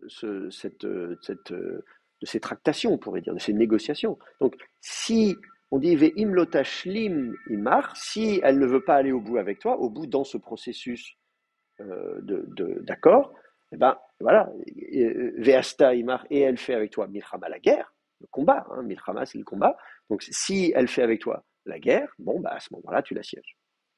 Et donc, on comprend ici que ce verbe-là, qui veut dire aller au bout, compléter, dans le contexte, c'est aller au bout, effectivement, d'un contrat, d'un traité de vassalité. Alors, c'est traduit si elle ne fait pas la paix avec toi. Oui, effectivement, de fait, c'est l'opposé de faire la guerre. On dit elle refuse d'aller au bout de la procédure, de trouver un accord amiable, comme on dit. Mais est-ce que vraiment on peut parler de paix quand ce qu'on vient de lui proposer, c'est un traité de vassalité? Parce qu'on dit, quand tu t'approches à lui pour la combattre, tu lui feras des propositions de paix. Si elle te répond faisons la paix, si elle t'ouvre ses portes, tout le peuple qui s'y trouve sera astreint à la corvée pour toi et te servira. Elle est réduite à l'esclavage. C'est pour ça que je dis, bon, nous, quand on dit faire la paix avec quelqu'un, on imagine être égal à égal. Vous voyez ce que je veux dire? C'est ça l'idée de faire la paix. Or là, c'est pas faire la paix avec elle dans le sens où voilà, on se traite d'égal à égal. Non, en fait, on a conquis la ville. La ville, elle est conquise. Vous arrivez à une ville, on dit écoutez, voilà, nous, dans tous les cas, on va vous conquérir. Ou bien vous lâchez les armes, et donc voilà, vous rendez tout de suite et on vous réduit à l'esclavage, hein, la corvée, hein, vous serez nos esclaves. Ou bien vous voulez pas, et là, bah, on va vous tuer. Donc vous avez le choix. C'est soit l'esclavage, soit la mort. c'est, Alors, alors attends, El Tuveria, Vehaya Kol Ha'am, Hanim Saba. Alors, on va le lire en hébreu, hein. Alors, Vehaya, et il sera. Im Shalom, alors, c'est là qu'on a shalom, le terme shalom, on y reviendra tout à l'heure. Bon, voilà. Donc, elle te répond. Donc, voilà, très bien. Donc, et alors, ah non, c'est ça, c'est le verset 12, pardon, c'est ça? Non, c'est ça. C'est le verset 11, bon voilà. Et donc, oui, c'est ça, voilà, Ufatralar, et donc elle ouvre pour toi, donc voilà, voilà, on ouvre la ville, et alors on dit Vehaya, alors sera, hein, c'est du Vekatal, Kol Ha'am, tout le peuple, Hanimtsa, qui se trouve, va en elle, hein, donc le Matza, hein, euh, Yihyu, ils seront, Lecha, les masses. Alors effectivement, là, le terme masse, effectivement, c'est la corvée, hein, on l'a, là, je l'ai dans des inscriptions paléo-hébraïques inédites. On prépare la publication d'un bouquin avec un collègue, on a 400 inscriptions hébraïques anciennes qui datent de 600 avant notre ère. Hein, donc voilà, on est à l'époque de l'hébreu biblique et on trouve le terme masse. Voilà, des ostracas. Vous savez ce que c'est que des ostracas? Vous avez déjà vu ça? Je vais vous montrer juste vite fait des photos. Petite parenthèse, ça nous fera, ça nous changera les idées de 2 minutes. Je vais juste vous montrer à quoi ça ressemble parce que c'est important, pareil, que vous preniez un peu l'habitude toujours de replacer la Bible dans son contexte. Là, on parlait du contexte linguistique avec les autres langues sémitiques, mais il faut aussi voir le contexte archéologique et historique. Je vais juste vous montrer euh, à quoi ressemble. Voilà, ça ressemble à ça. Bon, là, j'ai des milliers de photos, évidemment, donc c'est pas forcément. Je vous en montrer un avec une photo couleur qui ressemble à quelque chose quand même, parce qu'ils sont pas tous en bon état. C'est des fragments, hein, malheureusement, ils sont souvent cassés. On en a qui sont complets quand même, mais voilà à quoi ressemble. C'est des débris de poterie. Un ostracone, par définition, c'est un débris de poterie qui est recyclé en support d'écriture. Et vous avez une jarre, vous avez un plat, n'importe quoi, qui se casse, qui part à la poubelle, et vous ramassez un morceau et vous écrivez dessus en disant, bah, ça peut toujours servir. Bon. Donc là, vous avez un exemple ici, mais là, on voit des lignes, mais qui sont quand même bien effacées. Donc ouais, c'est pas forcément un bon exemple. J'aurais aimé vous montrer des trucs. Alors, on a fait des photos aux infrarouges, hein, donc on voit un peu mieux. Là, je vais vous montrer une photo. Mon ordinateur est un peu lent, là, faut le pardonner, mais il fait trop de choses. Il, il a du mal à réagir. Voilà. Donc là, vous avez quelques lignes qui sont préservées ici en haut. Bon, ça s'écrit de droite à gauche, c'est du paléo-hébreu. Donc c'est pas l'alphabet hébreu auquel vous êtes habitué. C'est pas très compliqué non plus, hein, mais il y a un peu de gymnastique pour apprendre l'écriture. Bref. Et donc voilà, des inscriptions comme ça, on en a voilà, des centaines qui sont inédites, hein, qui n'ont pas encore été publiées. Et donc je disais, sur ces inscriptions-là, on retrouve le terme masse dans un contexte militaire. Moi, j'ai des lettres, j'ai de la correspondance militaire, par exemple. Euh, Parce qu'effectivement, quand on fait de la correspondance militaire, on va recycler un débris de poterie, ça coûte rien. On peut faire un beau papyrus, mais le beau papyrus, ça va être une lettre au roi, ça va être, vous voyez, voilà, un truc un courrier officiel. Bon voilà, c'est comme aujourd'hui, on prend le papier en tête, vous voyez. Donc là, on fait sur du papyrus. Mais quand c'est uniquement donner des instructions d'un supérieur à son subalterne, faites ça, allez là, machin, hein, bah, postez-vous à dans telle garnison, à tel avant-poste, tout ça, voilà, on donne des ordres, ou au contraire, on fait son rapport à son chef, on dit oui, bon, alors on y est, mais voilà ce qui se passe, tout ça. Donc voilà, on a de la correspondance militaire, et on a aussi des corvées. C'est-à-dire le même terme masse est utilisé pour dire oui, des corvées, je sais pas comment, en français aussi on dit ça, les corvées dans le domaine militaire, c'est ça aussi, c'est des corvées. Pas forcément esclavage, mais ça peut être. Non, c'est pas forcément esclavage. Mais bon, le terme, oui, oui, c'est vrai. Mais surtout, on nous dit aussi donc la masse, et puis on dit ve'avaducha. Voilà. Et là, vous avez le verbe avad, qui veut dire servir, servir au sens d'être esclave. Enfin, je veux dire, il y a euh, avad, c'est pas le verbe assa, c'est pas faire quelque chose, c'est pas le verbe paal qui veut dire travailler, etc. Avad, c'est je travaille au service de quelqu'un. C'est-à-dire, je ne fais pas les choses pour moi, c'est pas moi qui gagne mon salaire, que machin, que truc, etc., etc. Et masse, c'est une corvée, c'est un truc qui n'est pas agréable à faire, qu'on n'a pas envie de faire. Donc là, concrètement, après, on peut définir ce que c'est qu'un esclave. Hein. Il y a comment dire, le terme eved en hébreu peut être aussi très, d'ailleurs, comment dire, on a des sceaux avec des gens qui se présentent comme eved ameler, c'est-à-dire serviteur du roi. Il est esclave du roi littéralement, mais en fait, il est ministre, il est haut fonctionnaire. Voilà, c'est ça que ça veut dire. Hein. Il a fait l'ENA, donc il est haut fonctionnaire. Donc le terme évêque n'est pas forcément, il ne faut pas imaginer que effectivement ça désigne uniquement, vous faites bien de le dire, que c'est pas uniquement des esclaves enchaînés en train de passer le balai.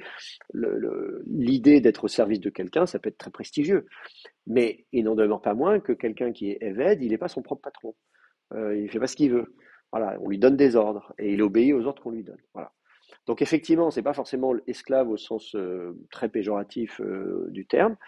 C'est pour ça qu'on peut traduire par serviteur, effectivement, c'est bien aussi de traduire par serviteur, mais c'est quand même pas très agréable. Et je reviens à l'idée de paix qu'on a souvent en tête, c'est-à-dire on se dit on va faire la paix avec la ville. On fait, enfin, je suis désolé, mais c'est pas ça. Quand on fait la paix, quand il y a un traité de paix, euh, voilà, on imagine plutôt un traité d'égal à égal. On se dit, bah voilà, on va pas s'attaquer mutuellement. Au contraire, on va se soutenir. Si l'un de nous est attaqué, l'autre va, voilà, quand on fait une coalition. C'est comme quand, et on en a des traités justement qui montrent des coalitions.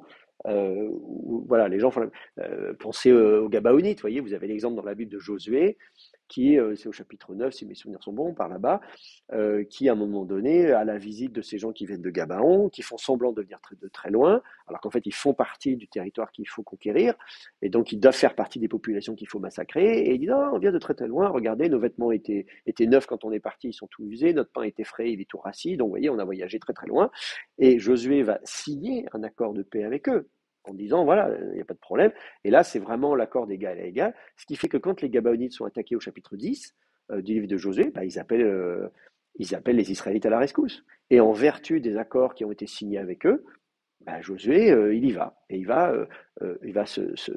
est allié, il a fait alliance, un traité d'alliance, il a fait alliance avec les Gabaonites. Et d'ailleurs, Dieu dit à Josué, bah, t'aurais pas dû, mais tu l'as fait, maintenant tu t'y tiens. Et c'est ça, tenir un engagement. Dans un monde aujourd'hui où les gens ont du mal à comprendre ce que c'est que d'un engagement et de s'y tenir, les gens ils pensent que je m'engage tant que ça me plaît et le jour où ça me plaît plus, j'arrête. Bah non, la notion d'engagement présuppose qu'il y a des moments où on n'est pas content, quoi. Vous voyez ce que je veux dire? Sinon on s'engage pas. J'ai pas besoin de m'engager, je sais pas si j'aime manger des pizzas. Je veux dire, je vais m'engager à manger des pizzas tous les jours. Bah non, j'aime les pizzas, il n'y a pas besoin de me forcer. L'engagement, c'est on sait qu'il y a des jours où j'aurais pas envie, mais je vais le faire quand même. C'est ça la notion d'engagement. Et donc, c'est ce que Dieu dit à Josué. Il dit, bah voilà, très bien, tu as pris un engagement, tu t'y tiens. Et c'est ça l'idée d'un traité d'alliance. Or là, c'est pas de ça dont il s'agit. Donc c'est pour ça que je dis, quand on dit, voilà, faire la paix, tout ça, bon, ok, on commence à venir à la notion shalom, la paix, tout va bien, mais sauf que, il faut quand même bien comprendre ce qui se passe derrière. C'est surtout de dire, on va au bout d'un processus pour signer un accord, et cet accord, il n'est clairement pas équilibré. C'est un accord amiable, certes, ça évite de se taper dessus, mais n'empêche que la ville en question, elle est assujettie et on va lui confier les corvées. Est-ce que ça va pour vous? Ok, bon. Donc en tout cas, alors justement, prenons l'exemple, puisque j'en parlais de Josué chapitre 10, c'est l'occurrence suivante, vous voyez, en plus, et on nous dit, euh, donc c'est juste après que les Gabaonites ont conclu justement ces accords de paix avec les Israélites. Et c'est là qu'il va y avoir cette coalition de rois amorites. Il y aura 5 rois amorites, me semble-t-il. On dit Vaïhi Kishmoa Adonit Sedek Melech Yerushalayim. Donc, et il fut lorsque Adonit Sedek, roi de Jérusalem, entendit, au moment où il entend, hein, au moment où, voilà, de l'action d'entendre, qui Lachad Yehoshua et Haï, que Josué avait capturé, qu'il avait pris la ville de Haï, euh, et on dit Vayachima, et donc, et qu'il l'avait Cherem, hein, le verbe Haram, c'est voué à l'anathème, hein, donc, et que Josué l'avait voué à l'anathème, c'est-à-dire qu'il avait tout détruit. Hein. Ka'asher Asal l'Iricho, tout comme il avait fait à Jéricho. Donc, Adonit Sédek, roi de Jérusalem, entend ce que Josué a fait à Jéricho et à Haï, que ces villes-là, il les a rasées, hein, qu'il a tué tout le monde, et là, il se dit, oulala, mince, je suis le prochain sur la liste. Hein. Et on nous dit, voilà, donc l'Iricho ou les Malka, donc à Jéricho et à son roi, parce que lui, il est le roi, donc il dit non seulement il a détruit la ville, mais parfois, quand on fait une guerre et qu'on remporte la bataille, on ne tue pas le roi, on a quand même un égard, on dit moi je suis roi, tu es roi, donc on va te faire prisonnier, et même des fois une belle prison, etc. etc. Bon, voilà. Donc lui, il se dit, non seulement il a détruit la ville, mais il a tué le roi, et donc moi aussi je vais me retrouver, bon voilà.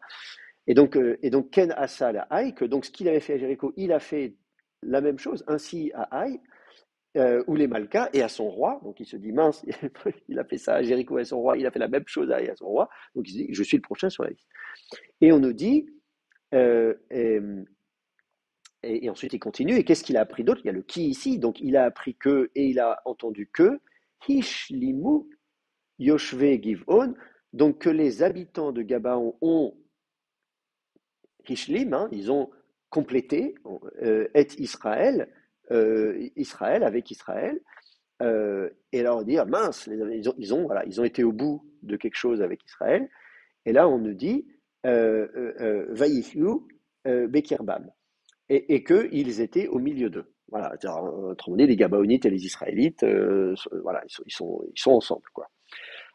Et alors, qu'est-ce qui va se passer? La suite, elle est au verset suivant. Et alors, qu'est-ce qu'il va faire? Parce que là, on n'a que la protase, hein. Tout le verset, c'est la protase. Lorsqu'il a pris verset suivant, on va nous expliquer, c'est là qu'il va contacter, il va téléphoner à ses amis et les autres rois de la région en disant, on est les suivants, les gars. Vous avez vu ce qu'ils ont fait, vous avez vu ce qui se passe, qu'en plus, maintenant, ils sont alliés avec les Gabaonites. Donc, nous, on va être sur la liste. Donc, il va faire une alliance et ils vont faire la guerre. Bon. Et alors, là, on a justement ce verbe ishlimu. Et là, effectivement, on se dit, les Gabaonites, ils ont complété avec eux. Et compléter quoi? Alors, on ne dit pas quoi, mais on comprend qu'on est dans un cadre de diplomatie, que donc compléter, c'est signer des accords, quoi. Ils ont signé des accords. Là, en l'occurrence, les accords avec les Gabaonites euh, euh, étaient aussi des accords où on s'engage à les soutenir, etc., etc. Alors, cela dit, pour la petite histoire, les Gabaonites vont aussi se retrouver être au service des Israélites, hein, comme on l'a vu tout à l'heure.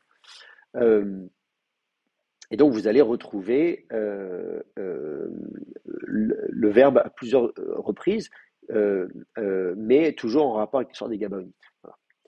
Donc, vous avez ça ici, et quelques autres fois aussi, on a encore dans un contexte militaire, là encore, dans 2 Samuel chapitre 10, verset 19, il y a aussi un autre passage, et on nous dit, Vayir ou cholam lachim, donc tous les rois virent et on nous dit Avdé Hadadezer, donc les serviteurs de Hadadezer, donc c'est des rois qui sont serviteurs d'un autre. Hadadezer, c'est le roi de Damas, hein, si mes souvenirs sont bons. Euh, en tout cas, un roi araméen, donc ce sont ses serviteurs, donc il y a des rois qui sont soumis à lui, et on nous dit Ki Nikfu Lifne Israël, car euh, euh, euh, euh, ils étaient, Nikfou, oui, Nagaf, c'est frapper, c'est pas comme le verbe Nacha, mais c'est un peu la même idée. Ils étaient vaincus, on va dire, Nifne Israël, devant Israël, et on nous dit, Vayashlimu et Israël, euh, et qu'est-ce qu'ils font alors? On nous dit, ils rendent complet avec Israël. Vous voyez? Ils achèvent euh, avec Israël, donc on comprend là encore, achever un processus de paix, des accords de paix ou quelque chose comme ça. Vaya Avdoum, et ils le servirent, ils les servirent, hein, les Israélites. Donc là encore, on voit que les accords qui ont été signés avec les Israélites, c'est pas un accord d'égal à égal, c'est encore un traité de vassalité. C'est-à-dire qu'avant, euh, ils étaient eux-mêmes Avdé Hadadezer, ils étaient assujettis au roi Hadadezer, donc c'était des rois qui étaient des vassaux de Hadadezer et qui maintenant décident de devenir des vassaux des Israélites. Et on nous dit, quand il se passe tout ça, évidemment, on nous dit Vayarhu Aram, Aram vit, donc le royaume d'Aram, les Araméens virent, Lehoshia, ah non, ils craignirent, pardon, Vayirhu, j'avais pas vu, Vayirhu, je vois mal sur ce tableau décidément. Donc les Araméens craignirent, c'est pas le verbe voir, ra'a, mais le verbe yar et craindre. Donc ils craignirent Lehoshia, donc c'est le verbe secourir, hein, à nouveau, et bné Ammon, les fils d'Ammon. Donc c'est intéressant de dire que les Araméens constatent que leurs vassaux sont tous devenus des vassaux des Israélites. Donc ils se disent, oulala, on n'a pas intérêt à se frotter à eux. Et donc, si les Israélites sont en guerre avec les Ammonites, nous, on ne va pas intervenir. Voilà. Donc on ne va pas aller secourir les Ammonites parce qu'on ne va pas y arriver. Bon. Voilà, donc c'est un peu ça le contexte. Ce qui nous intéresse dans ce verset, c'est là encore l'idée que dans un contexte militaire, dans un contexte de diplomatie, on utilise le verbe ishlim, donc oifil, pour, à un moment donné, signer des accords qui font qu'on cesse la guerre. Donc effectivement, c'est des accords de paix si on définit la paix comme étant l'absence de guerre, de combat, de litige, très bien, le litige est réglé. Ça ne veut pas dire non plus la paix dans le sens où on a des rapports équilibrés, d'égal à égal. Parce que là, en l'occurrence, c'est des rois qui passent, ils étaient des vassaux des Araméens, maintenant ils sont des vassaux des Israélites. Donc ils ne sont pas d'égal à égal. Ok? Alors, il y a un dernier exemple que j'aimerais prendre dans le même sens, mais on n'est plus à l'échelle comment dire, sur un plan militaire ou international ou diplomatique, on va dire, c'est plus des entités politiques, c'est à l'échelle individuelle. On n'est plus à l'échelle collective, on est à l'échelle individuelle. Dans Proverbe 16, 7, ce passage m'intéresse. On nous dit Birtzot Adonai Dachre Ish. Donc, vous avez ici le verbe ratsa, qui veut dire agréer, hein, littéralement. Hein. Donc, au moment d'agréer, donc l'action d'agréer accomplie par Yahvé, donc qu'est-ce qu'il y a donc lorsque Yahvé agrée quoi Dachre Ish, les voies d'un homme. Alors, derrière étant évidemment, dans le sens métaphorique, le comportement dans la vie, la façon dont je dirige ma vie, là où je vais dans la vie, ce que je fais, etc. Donc, les voies d'un homme. Lorsque le Seigneur agrée les voies d'un homme, on nous dit Gam oivav yashli mito. Même ses ennemis, hein, oyev c'est l'ennemi, même ses ennemis, yashlim, complètent avec lui. Et donc là, alors évidemment compléter au sens, on voit qu'il y a l'idée de, comme on a vu dans un contexte militaire, de cesser le combat. Voilà. Et on cesse le combat et on va signer des accords de paix ou je ne sais pas quoi.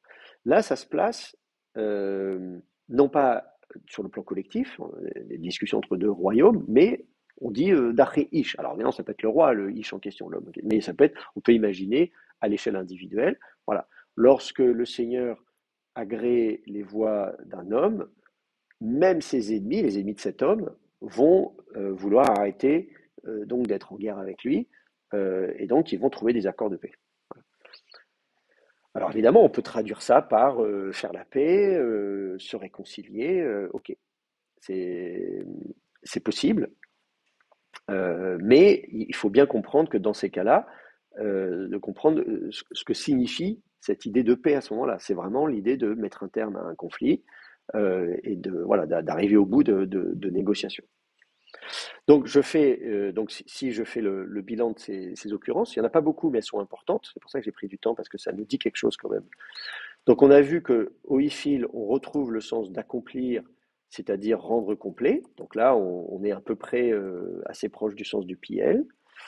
On a vu qu'on avait l'idée d'achever dans un sens négatif. Donc achever quelqu'un dans un sens négatif. On a vu, hein, voilà, mes os sont brisés, tu m'achèves là, voilà, comme achever quelqu'un. Ça me fait penser qu'on l'avait dit d'ailleurs en araméen, on l'avait vu en araméen, il y avait le même sens, voilà, finir sa vie, hein, achever la vie, c'est je meurs, quoi, donc ouais, c'est pas super. Bon. Et puis le troisième sens qui est très intéressant pour nous, parce que là on se rapproche de ce qui nous intéresse, donc on va dire mener à terme des négociations, donc achever des négociations, et donc ça va vouloir dire faire la paix. Voilà. Donc faire la paix, voilà, dans un sens militaire, mais pas forcément de façon égale. Hein, pas forcément d'égal à égal. Donc on peut même se dire réconcilier, on peut même dire mais là encore, soyons prudents, parce que si on a l'idée de réconciliation, normalement, si vous vous fâchez avec votre conjoint, que vous vous réconciliez avec lui, voilà, c'est pas pour le dire maintenant tu vas faire les corvées, c'est ça la réconciliation. Enfin, après, je sais pas, faites ce que vous voulez, mais bon, ça dépend de votre vision du couple après. Voilà, donc, mais voilà, donc cette réconciliation, elle va poser question. On y reviendra un peu plus tard, et si on a le temps à la fin du cours, on ira faire un petit tour du côté de l'islam, parce que justement, cette notion est importante là-bas également.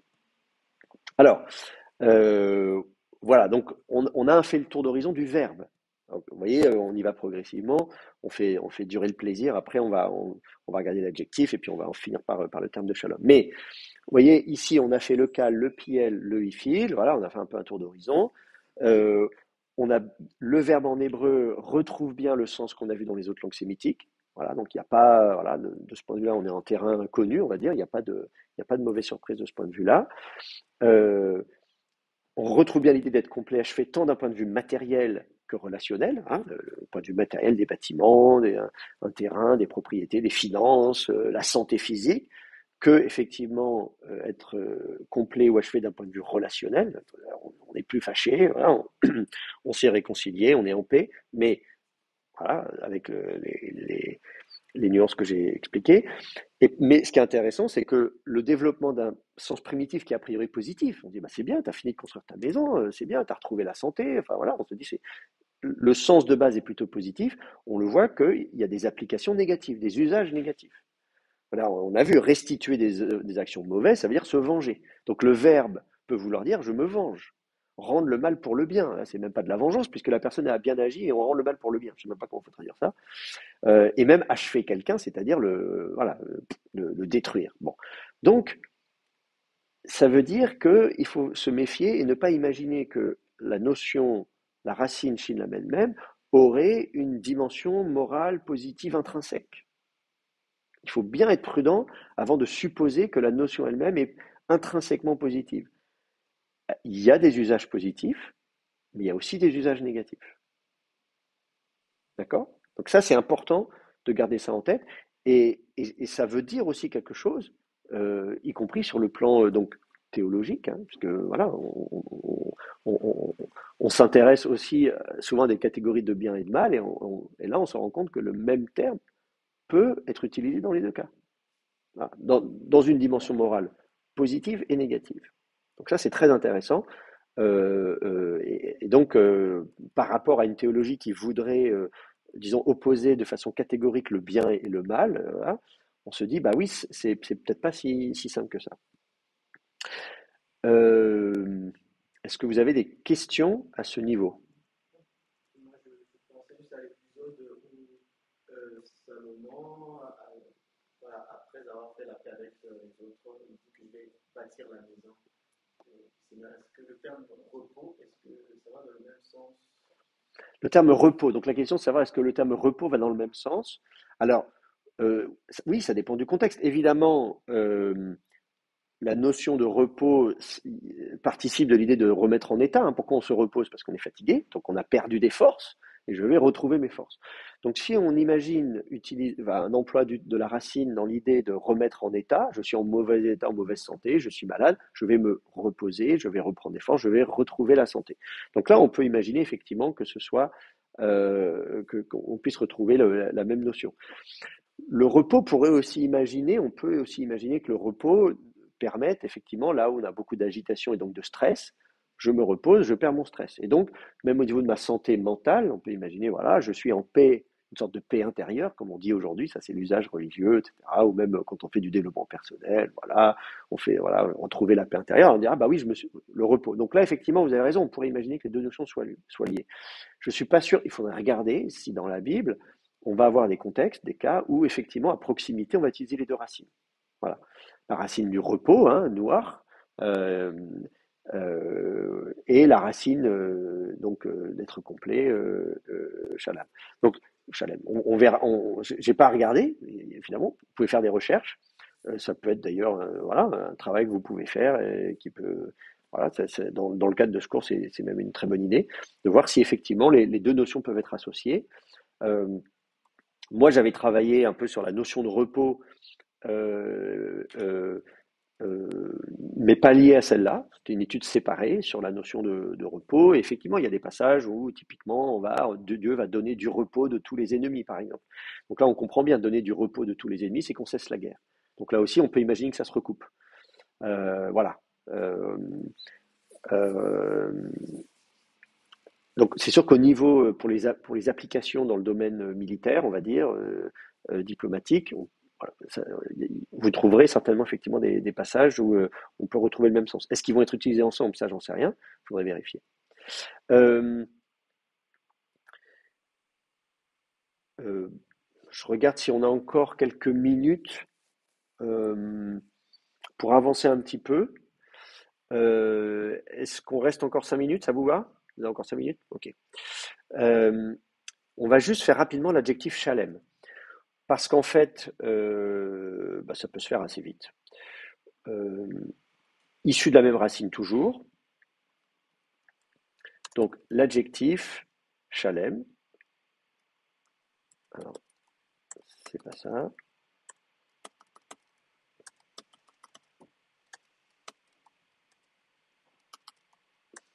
Alors, j'ai toujours du mal à trouver mon clavier. Ah si, ça devrait être ça pourtant. Alors, qu'est-ce que j'ai mis comme clavier?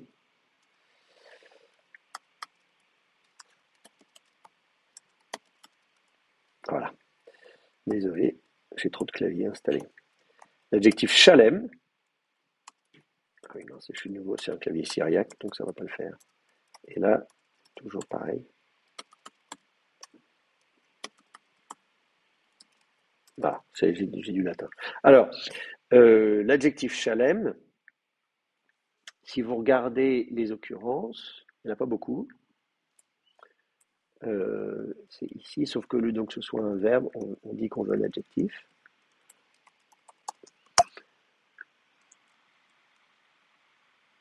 Je ne connais pas. Attendez, qu'est-ce qui se passe? Chalem, c'est ça? Ah. Il n'y a pas beaucoup d'occurrences de l'adjectif chalem. Vous voyez, vous avez 28 occurrences.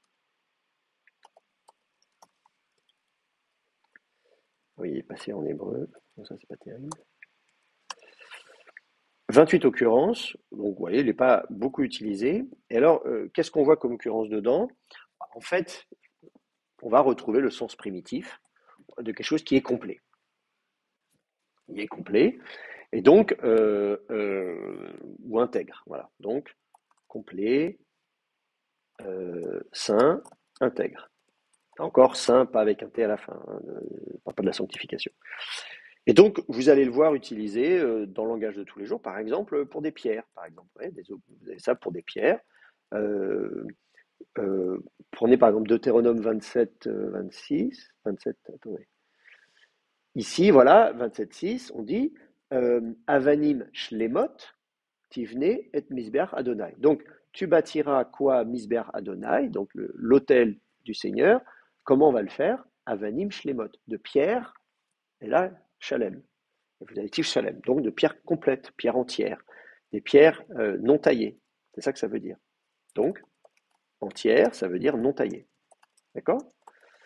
C'est intéressant, elles sont complètes. On n'a pas coupé, on n'a pas cassé des choses, etc. Vous voyez, ici, vraiment, on retrouve le sens de base de la racine dans un usage vraiment tout à fait matériel des objets, etc. etc. Euh, Juste avant, l'occurrence d'avant, Deutéronome 25.15 est intéressant parce qu'on nous dit Even Shlema, une pierre non taillée, donc complète,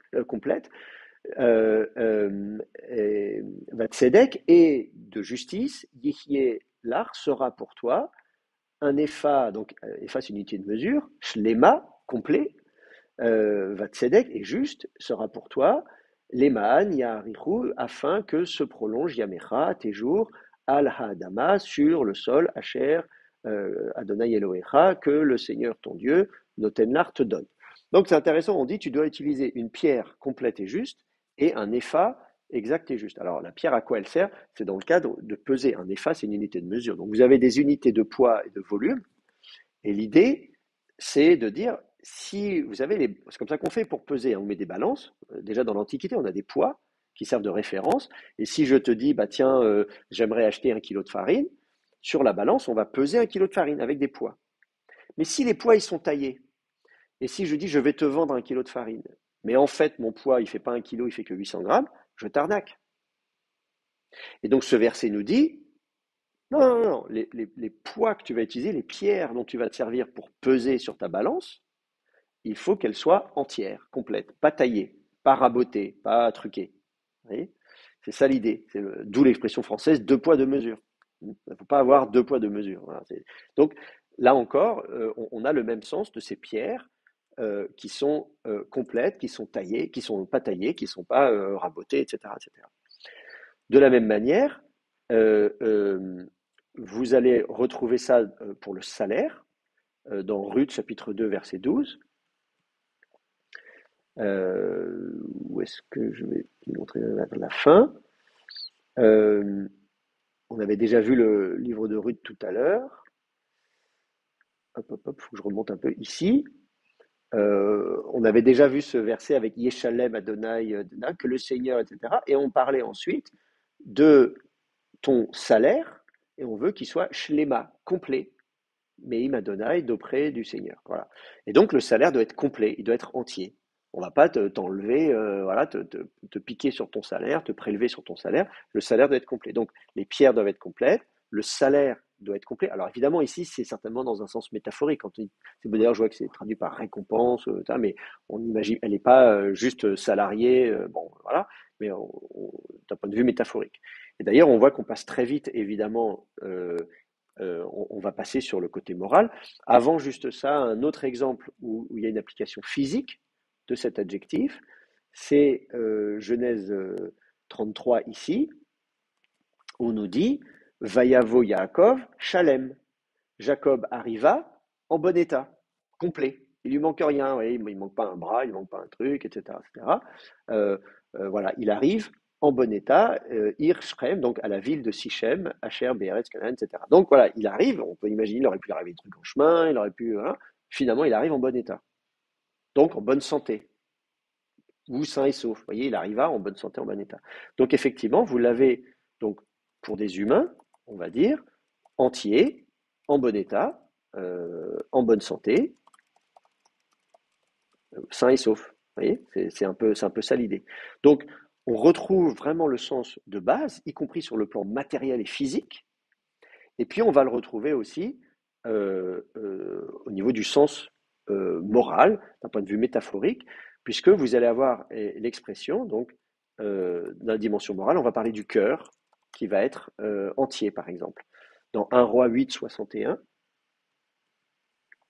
on parlait tout à l'heure de la pierre qui doit être complète, on ne doit pas, voilà. Et bien là, on va parler dans 1 Roi 8, 61, on dit Vehaya levafrem, donc votre cœur sera, ou qu'il soit, shalem, entier, im Adonai Elohenu, avec le Seigneur notre Dieu. La leched bechukav, donc pour marcher selon ses ordonnances, ou l'ishmor, mitzvotav, et écouter, garder, pardon, ses commandements, kayom hazé, comme aujourd'hui. Donc voilà, un cœur entier. Le cœur, il doit être entier, d'être complet, pas la moitié. Donc c'est pas genre, oui, bon, un petit peu, à moitié. Non, il y a cette idée de quelque chose qui est complet. Vous l'avez, c'est le même expression que vous avez quelques chapitres plus loin, 1 Roi 11.4, et on dit, ou là c'est le contraire, on explique que c'est pas bien, que Salomon, on dit Velo haya levavo shalem imadonai. Son cœur n'était pas complet ou entier avec le Seigneur, son Dieu. Voilà, donc il n'était pas totalement, voilà, il n'était pas tout à fait intègre. Et du coup, là, on voit l'idée d'intégrité au sens matériel, mais évidemment au sens moral. Et c'est avec le cœur. Bon, il n'y a pas que le cœur qui peut être entier. Ici, Genèse 15-16, il y a aussi le terme avon qui est utilisé et qui n'est pas complet. Regardez ici ce qu'on nous dit. Védor réveille à la 4e génération, Yashuvu, ils reviendront Hena ici. Donc c'est quand le peuple, quand les Hébreux sont esclaves en Égypte, hein, Dieu annonce à Abraham que sa postérité va être esclave en Égypte et qu'ensuite elle va revenir. Et pourquoi justifier cet esclavage qui va traîner? Pourquoi les Hébreux vont être esclaves aussi longtemps en Égypte? Eh bien, on explique que et pourquoi tarder à conquérir la terre promise, que Dieu a promis à Abraham. Il dit, voilà, je te donne cette terre, mais tu ne l'auras pas tout de suite. Et pourquoi est-ce que Dieu attend? Parce qu'on dit, Kilo Shalem Avon Haemori, car l'avon, donc le mal, l'iniquité des Amorites, n'est pas complet. Adhena jusqu'à maintenant. Donc voilà, pour l'instant. Donc ça veut dire que Dieu va faire d'une pierre deux coups. Il va d'une part donner cette terre en héritage, mais il va falloir massacrer les populations locales. Et pour justifier de massacrer des populations locales, il faut que ces populations-là soient iniques, les Amorites, et donc il faut attendre que l'iniquité ait atteint son comble. Donc l'eau Shalem, donc la faute n'est pas complète. Le mal n'est pas entier, complet, il n'est pas à son comble. Donc vous voyez que le cœur peut être entier, mais l'iniquité aussi peut être entière. Donc là encore, le terme Shalem, l'adjectif Shalem, n'a pas forcément un sens intrinsèquement positif d'un point de vue moral. En fait, ça va dépendre de ce qu'il va qualifier. Si on qualifie le bien ou le mal, si on qualifie le cœur, si on qualifie la faute, l'iniquité, avon, etc., etc. Voilà, ça va dépendre de ce qu'on va qualifier.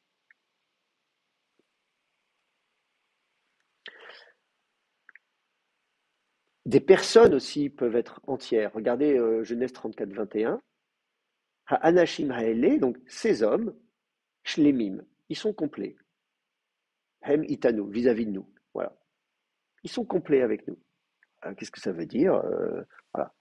On va dire ils sont intègres avec nous. Quand on dit ils sont complets, c'est comme, voilà, je reprends l'exemple de la pierre qui est censée peser pour vendre de la farine et qui est coupée, voilà, rabotée ou je sais pas quoi, ou du cœur qui n'est pas complet. Il y a l'idée, ces gens-là, ils sont, voilà, ils sont entiers avec nous. Ils sont intègres finalement. Alors on pourrait dire ils sont pacifiques, mais moi je trouve que c'est pas terrible. Vous voyez, là c'est traduit. Ces gens se montrent pacifiques avec nous.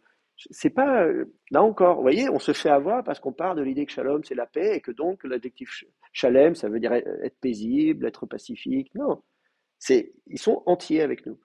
Quand quelqu'un est entier, c'est voilà, voilà, il est pas la moitié. Il dit pas je te dis un truc, je te fais autre chose. Ils sont pas fourbes, ils sont pas pervers, ils sont pas malhonnêtes, ils disent pas un truc et ils font autre chose, etc.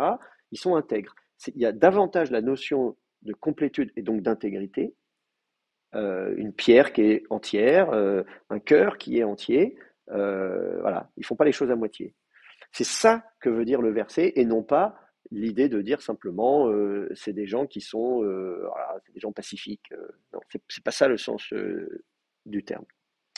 Donc voilà, je vais m'arrêter là pour aujourd'hui. On a fait donc le verbe et l'adjectif dérivé. On a encore un petit peu de travail à faire pour avancer. Mais vous voyez, dans cet adjectif-là, on retrouve le sens primitif. Il n'y a pas de dimension morale en tant que telle. Hein. Les pierres peuvent être complètes, donc là, c'est bon. Mais on comprend qu'effectivement, très vite, on va, d'un point de vue symbolique, d'un point de vue métaphorique, imaginer qu'on va parler des actions, du comportement de quelqu'un. Et donc là, évidemment, on va introduire une notion morale, soit de quelqu'un qui est entier pour faire le bien ou pour faire le mal. Ou quelqu'un qui n'est pas entier, ce qui n'est pas terrible non plus, parce que s'il n'est pas entier, on ne sait pas bien s'il fait le bien ou le mal, il fait un peu des deux. Voilà. Vous avez des questions? Non, c'est bon pour vous. Donc là, voilà, on avance dans ce parcours. Je trouve que c'est très intéressant, y compris quand on a ce regard théologique, de dire finalement, qu'est-ce qui est bien? Est-ce que c'est d'être entier ou de ne pas être entier? Bah, ça dépend, parce que si on est entier consacré au mal, bah, c'est pas terrible non plus. Et si on n'est pas entier, c'est pas bien non plus. Donc voilà, ça nous renvoie finalement à la façon dont nous, on se comporte et dans ce qu'on va définir comme étant bien ou mal. Donc, ben voilà, merci d'avoir été là aujourd'hui. Merci aussi à tous ceux qui nous suivent à distance, en direct et en différé. Et on se retrouve la prochaine fois.